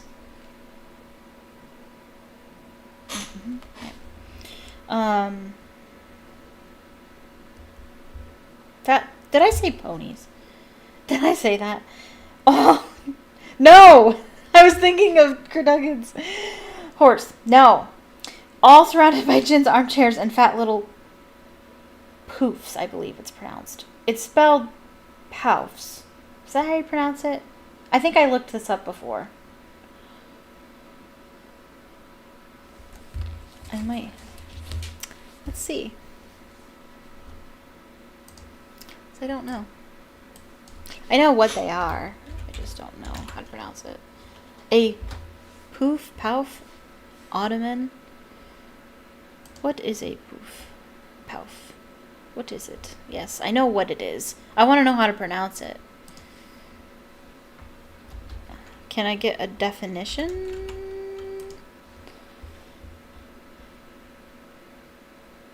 A variant spelling of poof.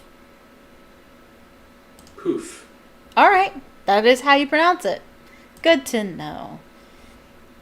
Okay. And fat little poofs. Everything was lit with a dim crimson light. The curtains at the windows were all closed, and the many lamps were draped with dark red scarves. It was stiflingly warm, and the fire that was burning under the crowded mantelpiece was giving off a heavy, sickly sort of perfume as it heated a large copper kettle. The shelves running around the circular walls were crammed with dusty-looking feathers, stubs of candles, many packs of tattered playing cards, countless silvery crystal balls, and a huge array of teacups.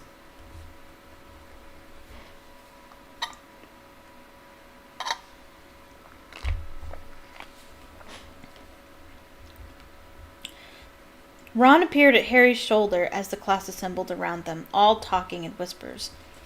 "Where is she?" Ron said. A voice came suddenly out of the shadows, a soft, misty sort of voice. "Welcome," it said. "How nice to see you in the physical world at last." Harry's immediate impression was of a large, glittering insect. Professor Trelawney moved into the firelight, and they saw that she was very thin. Her large glasses magnified her eyes to several times their natural size, and she was draped in a gauzy, spangled shawl. Innumerable chains and beads hung around her spindly neck, and her arms and hands were encrusted with bangles and rings. "Sit, my children, sit," she said, and they all climbed awkwardly into armchairs or sank onto poufs. Harry, Ron, and Hermione sat themselves around the same round table. Welcome to divination, said Professor Trelawney, who had seated herself in a winged armchair in front of the fire. My name is Professor Trelawney. You may not have seen me before. I find that descending too often to the hustle and bustle of the main school clouds my inner eye. Nobody said anything to this extraordinary pronouncement. Professor Trelawney delicately rearranged her shawl and continued, So you have chosen to study divination, the most difficult of all magical arts. I must warn you at the outset that if you do not have the sight, there is very little I will be able to teach you. Books can take you only so far in this field. At these words, both Harry and Ron glanced, grinning at Hermione, who looked startled at the news that books wouldn't be much help in this subject. Many witches and wizards, talented though they are in the area of loud bangs and smells and sudden disappearings, are yet unable to penetrate the veiled mysteries of the future. Professor Trelawney went on, her enormous gleaming eyes moving from face to nervous face. It is a gift granted to few. You, boy, she said suddenly to Neville, who almost toppled off his poof. Is your grandmother well? I think so, said Neville, tremulously. I wouldn't be so sure if I were you, dear, said Professor Trelawney, the firelight glinting on her long emerald earrings. Neville gulped. Professor Trelawney continued placidly. Bet you I've looked up that word, too. Placid?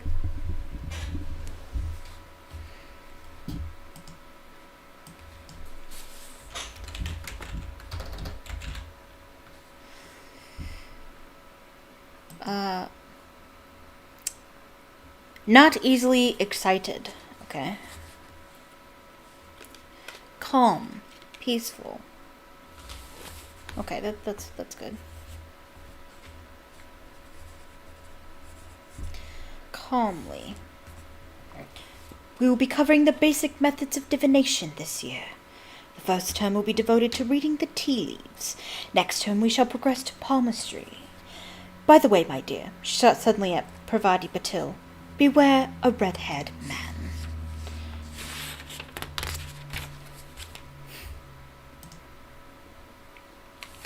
Parvati gave a startled look at Ron, who was right behind her, and edged her chair away from him.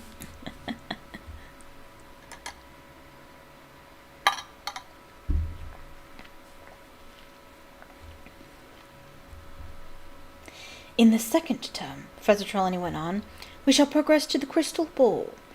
If we have finished with fire omens, that is. Unfortunately, classes will be disrupted in February by a nasty bout of flu. I myself will lose my voice. And around Easter, one of our number will leave us forever. It should also be noted that a lot of her prophecies do actually come true, one way or another. That one is particularly true, because Hermione does leave them in the spring. Leave the class, that is. Never to take divination again. Parvati's rabbit gets eaten by a fox, though I don't know if that really counts because it's not a red-haired man, necessarily. I don't know about Neville's grandmother, though. I don't know. I'm sure we'll hear about that, though. A very tense silence followed this pronouncement, but Professor Trelawney seemed unaware of it. I wonder, dear, she said to Lavender Brown, who was nearest and shrank back in her chair, if you could pass me the largest silver teapot. Lavender, looking relieved, stood up, took an enormous teapot from the shelf, and put it down on the table in front of Professor Trelawney. Thank you, my dear. Incidentally, that thing you are dreading, it'll happen on Friday, the 16th of October. Oh, wait! Wait, it's Lavender's rabbit that dies, isn't it? I'm confused. Yeah! Her rabbit dies. And that's what she... So then what's with Parvati, then? I forget. We'll get there. They'll talk about it. But her rabbit dies. And then Hermione's like, seriously? Like, was your rabbit sick? Were you expecting him to die? And it's like, that's what you were worried about? Anyway, we'll get there. Lavender trembled. Now I want you all to divide into pairs. Collect a teacup from the shelf. Come to me, and I will fill it. Then sit down and drink. Drink until only the dregs remain. Swirl these around the cup 3 times with the left hand, and then turn the cup upside down on its saucer. Wait for the last of the tea to drain away, then give your cup to your partner to read. You will interpret the patterns using pages 5 and 6 of Unfogging the Future. I shall move among you, helping and instructing. Oh, and dear, she caught Neville by the arm as he made to stand up. After you've broken your first cup, would you be so kind as to select one of the blue patent ones? See, she knew that was going to happen, and it did happen. It will happen. I'm rather attached to the pink. Sure enough, Neville had no sooner reached the shelf of teacups when there was a tinkle of breaking china. Professor Trelawney swept over to him, holding a dustpan and brush, and said, "One of the blue ones, then, dear, if you wouldn't mind. Thank you." When Harry and Ron had had their teacups filled, they went back to their table and tried to drink the scalding tea quickly. They swirled the dregs around as Professor Trelawney had instructed, then drained the cups and swapped over. "Right," said Ron as they both opened their books at pages 5 and 6. "What can you see in mine?" "A load of soggy brown stuff," said Harry. The heavily perfumed smoke in the room was making him feel sleepy and stupid. "Broaden your minds, my dears, and allow your eyes to see past the mundane," Professor Trelawney cried through the gloom. Harry tried to pull himself together. "Right, you've got a crooked sort of cross," he consulted, Unfogging the Future. "That means you're going to have trials and suffering. Sorry about that. But there's a thing that could be the sun. Hang on. That means great happiness. So you're going to suffer, but be very happy." See, that's Harry saying that. In the movie, it was Ron.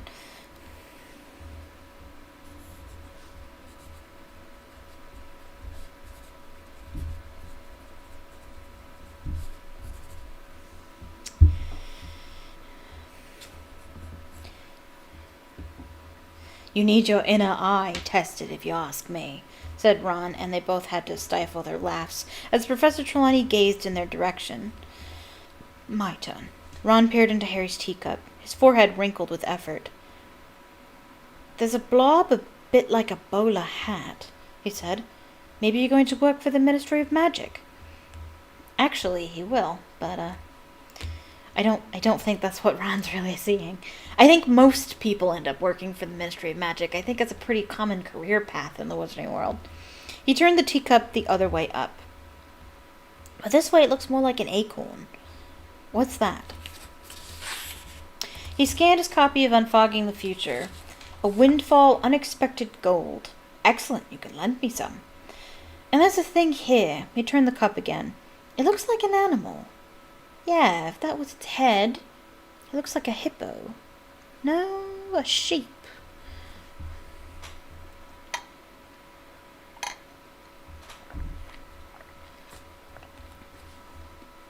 Professor Trelawney whirled around as Harry let out a snort of laughter.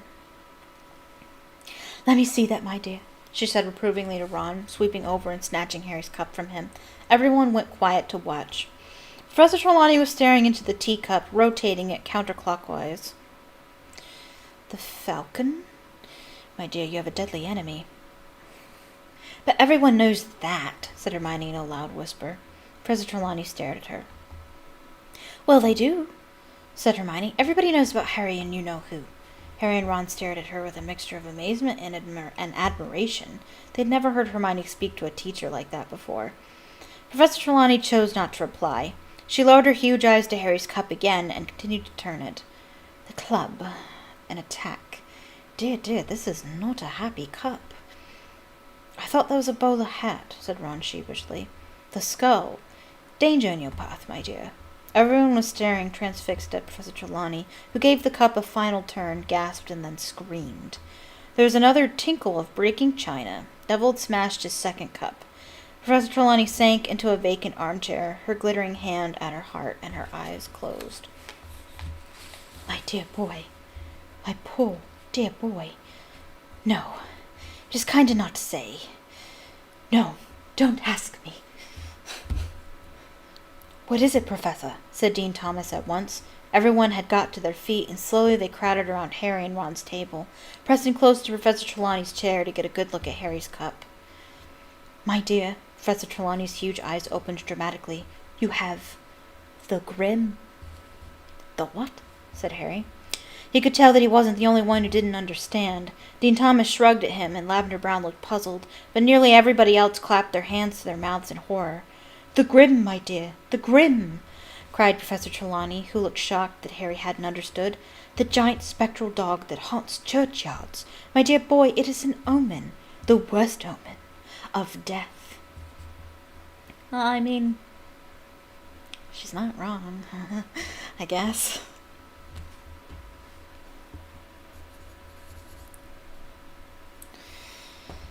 Harry's stomach lurched. That dog on the cover of Death Omens in fluorescent blots. The dog in the shadows of Magnolia Crescent.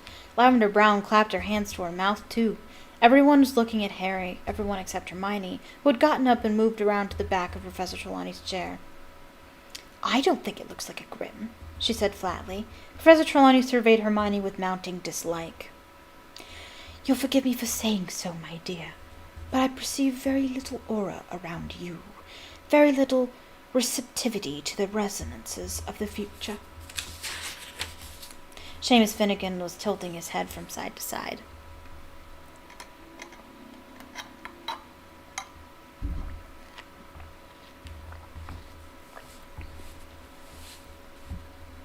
It looks like a Grim if you do this, he said with his eyes almost shut. But it looks more like a donkey from here, he said, leaning to the left.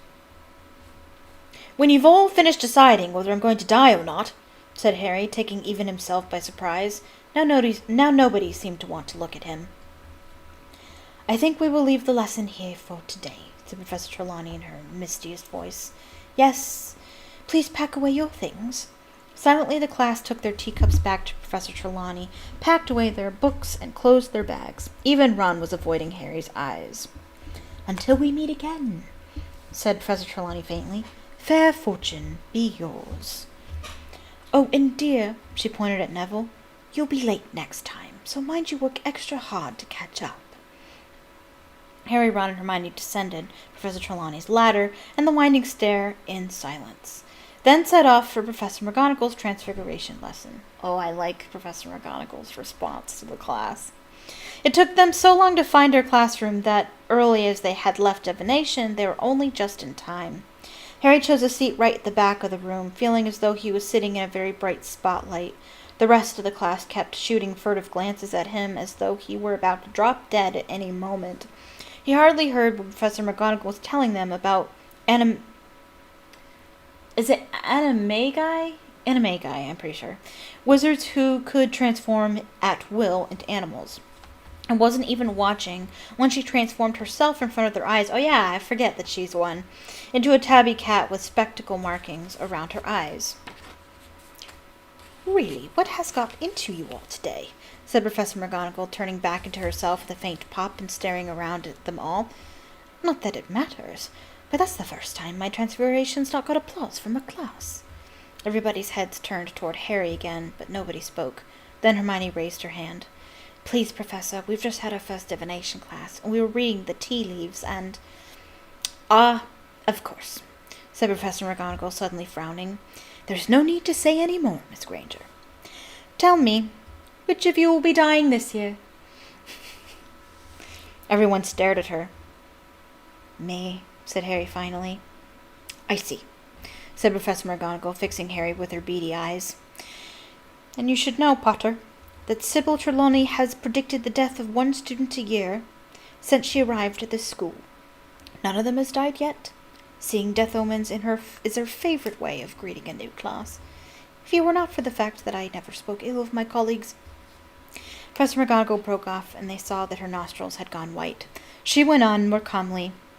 Divination is one of the most imprecise branches of magic. I shall not conceal from you that I have very little patience with it. True seers are very rare, and Professor Trelawney... She stopped again, and then said in a very matter-of-fact tone, You look in excellent health to me, Potter, so you will excuse me if I don't let you off homework today. I assure you that if you die, you need not hand it in. Hermione laughed. Harry felt a bit better. It was harder to feel scared of a lump of tea leaves away from the dim red light and befuddling perfume of Professor Trelawney's classroom. Not everyone was convinced, however. Ron still looked worried, and Lavender whispered, "But what about Neville's cup?" I do think that she's right in some things, but as Professor McGonagall said, divination is the most imprecise branch of magic, so she's not going to be right all the time.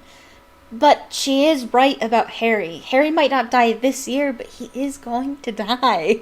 So, I mean, I don't know. But then she does predict the death of a lot of students, and I mean, like, technically everybody dies. So couldn't you say that about anybody? You know? So, I don't know. I guess it depends on the way you look at it, whether or not you think she's right or not. When the Transfiguration class had finished, they joined the crowd thundering toward the Great Hall for lunch.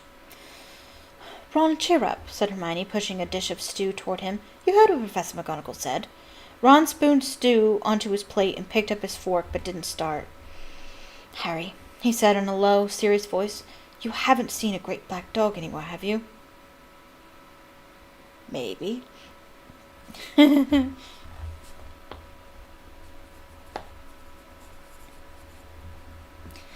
"Yeah, I have," said Harry. "I saw one on the night I left the Dursleys." Ron let his fork fall with a clatter. "Probably a stray," said Hermione calmly. Ron looked at Hermione as though she had gone mad. "Hermione, if Harry's seen a Grim, that's bad," he said. My Uncle Billy saw one, and he died 24 hours later." "Coincidence," said Hermione airily, pouring herself some pumpkin juice. You know, I wonder if we could make another connection with Order of the Phoenix. Because the way that Hermione is acting towards divination and Professor Trelawney is kind of the way she acts towards Luna in Order of the Phoenix. Because Luna talks about all these creatures that don't exist. And Hermione is quite upset with her because Hermione is a very matter-of-fact kind of girl. And she treats Luna the same way she treats Trelawney. And I make that little connection there.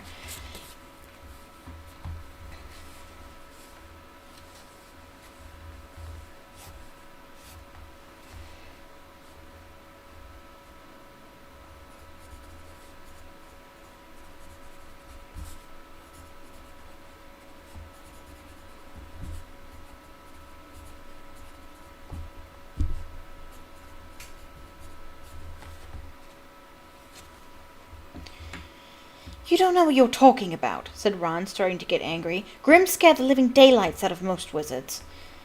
"There you are, then," said Hermione in a superior tone. "They see the Grim and die of fright. The Grim's not an omen, it's the cause of death. And Harry's still with us because he's not stupid enough to see one and think, right, well, I'd better kick the bucket then."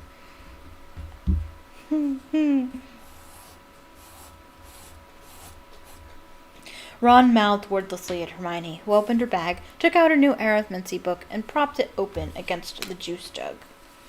"I think divination seems very woolly," she said, searching for her page. "A lot of guesswork, if you ask me."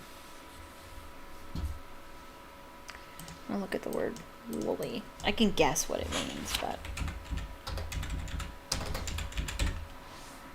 Made of wool. Vague or confused in expression or character.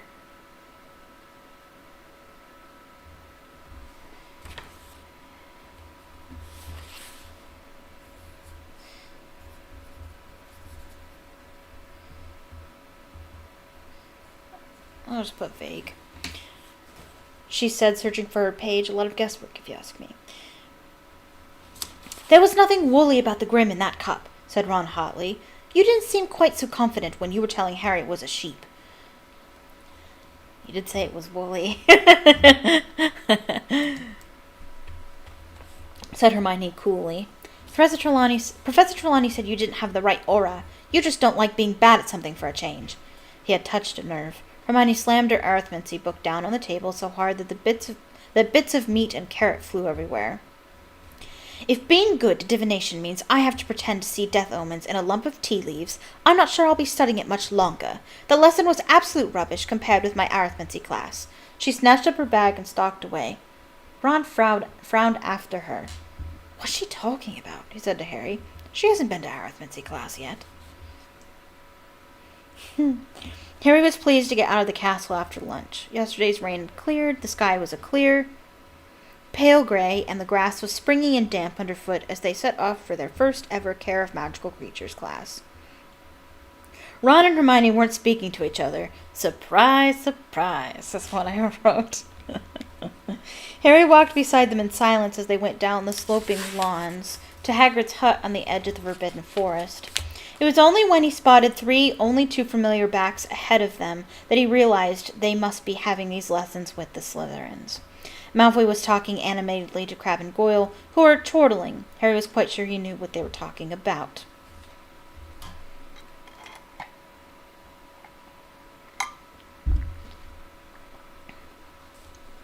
Hagrid was waiting for his class at the door of his hut. He stood in his moleskin overcoat with Fang the Boarhound at his heels, looking impatient to start. "Come on now, get a move on," he called as the class approached. "Got a real treat for you today. Great lesson coming up. Everyone here? Right, follow me." For one nasty moment, Harry thought that Hagrid was going to lead them into the forest. Harry had had enough unpleasant experiences in there to last him a lifetime. However, Hagrid strolled off around the edge of the trees, and 5 minutes later they found themselves outside a kind of paddock. There was nothing in there.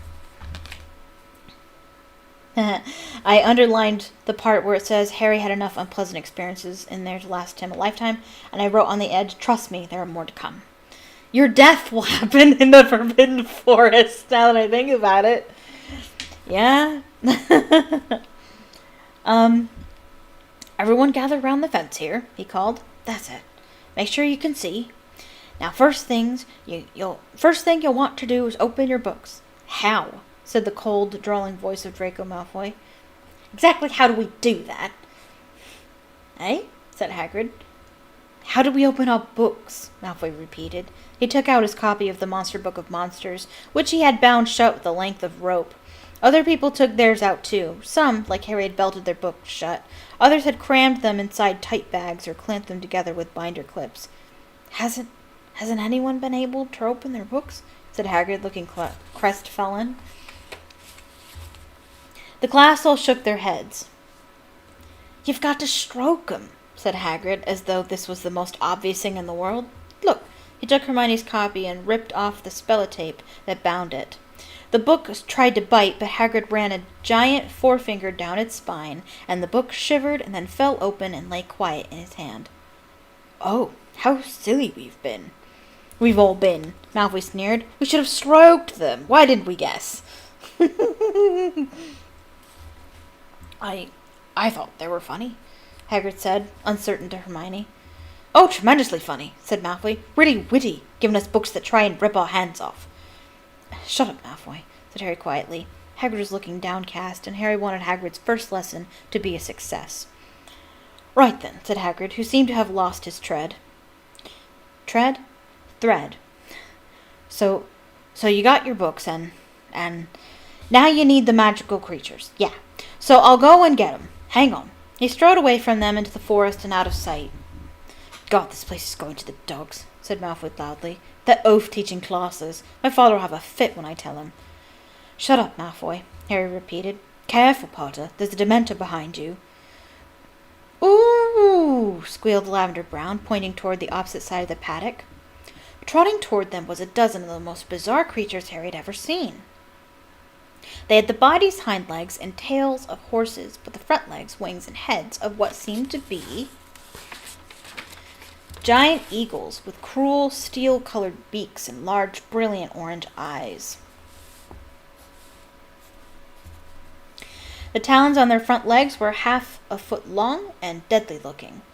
Each of the beasts had a thick leather collar around its neck, which was attached to a long chain, and the ends of all of these were held in the vast hands of Hagrid, who came jogging into the paddock behind the creatures.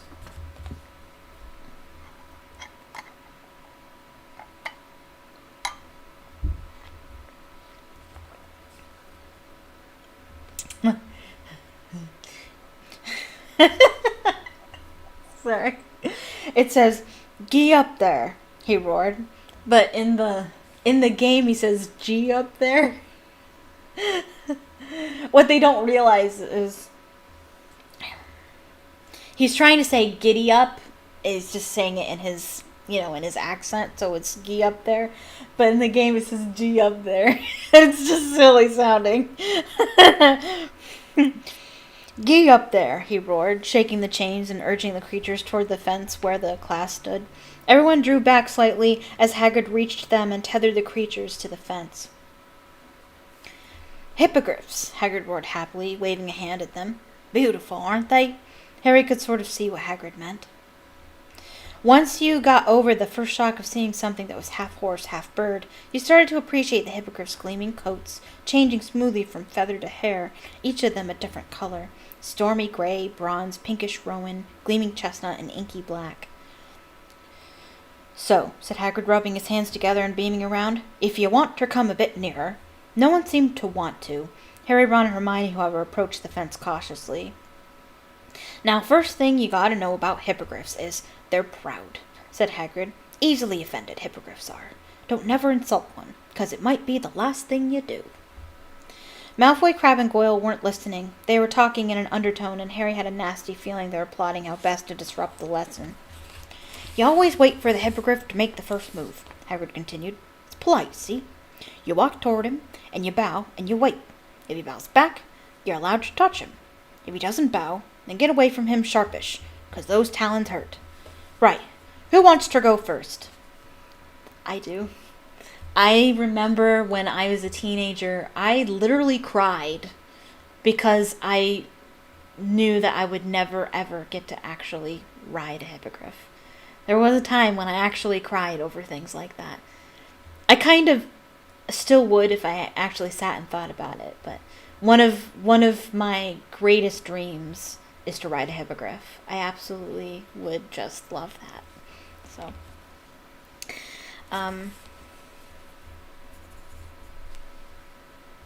most of the class backed farther away in answer. Even Harry, Ron, and Hermione had misgivings.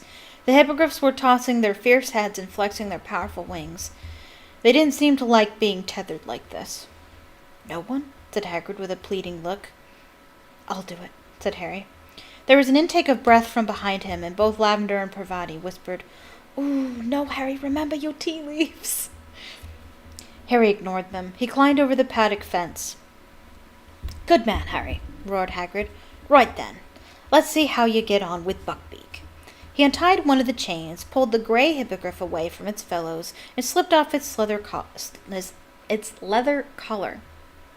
The class on the other side of the paddock seemed to be holding its breath. Malfoy's eyes were narrowed maliciously. Easy now, Harry, said Hagrid quietly. You've got eye contact. Now try not to blink. Hippogriffs don't trust you if you blink too much. Harry's eyes immediately began to water, but he didn't shut them. Buckbeak had turned his great, sharp head and was staring at Harry with one fierce orange eye. That's it, said Hagrid. That's it, Harry. Now bow.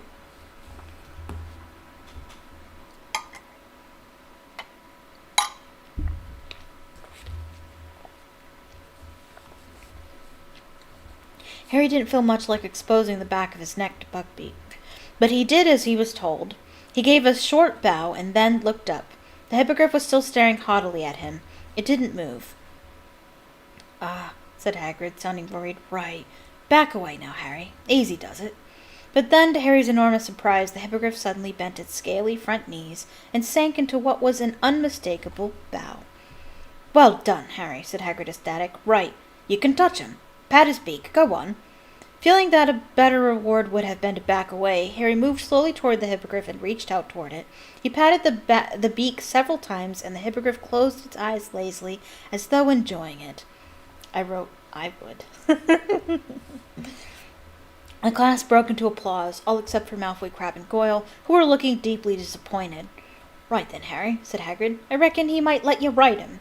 This was more than Harry had bargained for. He was used to a broomstick, but he wasn't sure a hippogriff would be quite the same. You climb up there, just behind the wing joint, said Hagrid, and mind you don't pull any of his feathers out. He won't like that. Harry put his foot on the top of Buckbeak's wing and hoisted himself onto its back. Buckbeak stood up. Harry wasn't sure where to hold on. Everything in front of him was covered with feathers. Go on, then, roared Hagrid, slapping the hippogriff's hindquarters. Without warning, 12-foot wings flapped open on either side of Harry. He just had time to seize the hippogriff around the neck before he was soaring upward. It was nothing like a broomstick, and Harry knew which one he preferred. The hippogriff's wings beat uncomfortably on either side of him, catching him under his legs and making him feel he was about to be thrown off.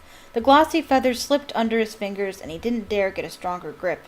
Instead of the smooth action of his Nimbus 2000, he now felt himself rocking backward and forward as the hindquarters of the hippogriff rose and fell with its wings. Buckbeak flew him once around the paddock and then headed back to the ground. This was the bit Harry had been dreading. He leaned back as the smooth neck lowered, feeling he was going to slip off over the beak, then felt a heavy thud as the 4 ill-assorted feet hit the ground. He just managed to hold on and push himself straight again. "Good work, Harry," roared Hagrid as everyone except Malfoy, Crabbe, and Goyle cheered. "Okay, who else wants to go?" Emboldened by Harry's success, the rest of the class climbed cautiously into the paddock. Hagrid untied the hippogriffs one by one, and soon people were bowing nervously all over the paddock. Neville ran repeatedly backward from his, which didn't seem to want to bend its knees. Ron and Hermione practiced on the chestnut, while Harry watched. Malfoy, Crabbe, and Goyle had taken over Buckbeak. He had bowed to Malfoy, who was now patting his beak, looking disdainful. "This is very easy," Malfoy drawled, loud enough for Harry to hear him. "I knew it must have been, if Potter could do it." "I bet you're not dangerous at all, are you?" he said to the hippogriff. "Are you, you great ugly brute?"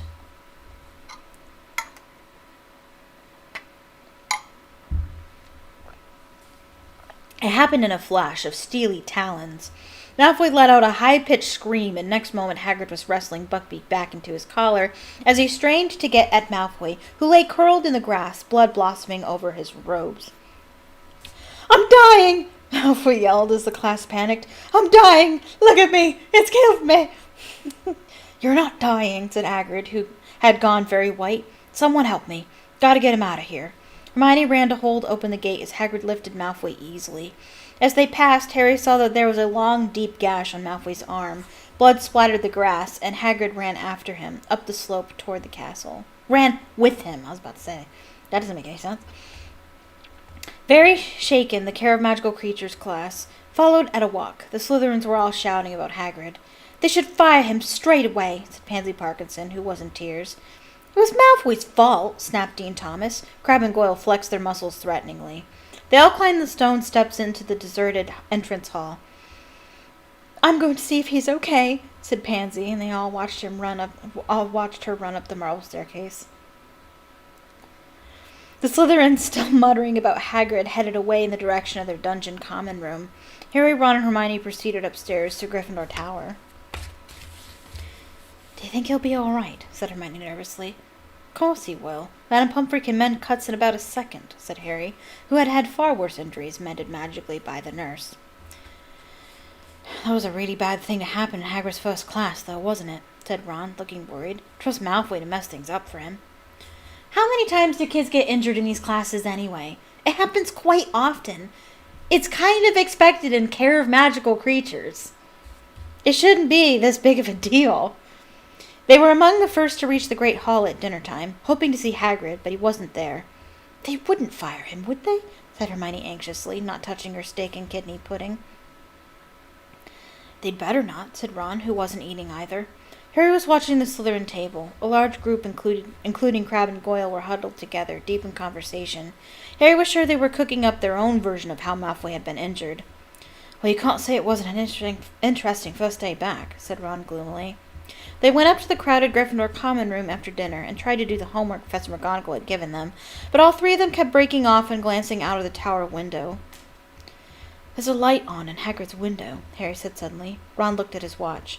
"If we hurried, we could go down and see him. It's still quite early." "I don't know," Hermione said slowly, and Harry saw her glance at him. "I'm allowed to walk across the grounds," he said pointedly. "Sirius Black hasn't got past the Dementors yet, has he?"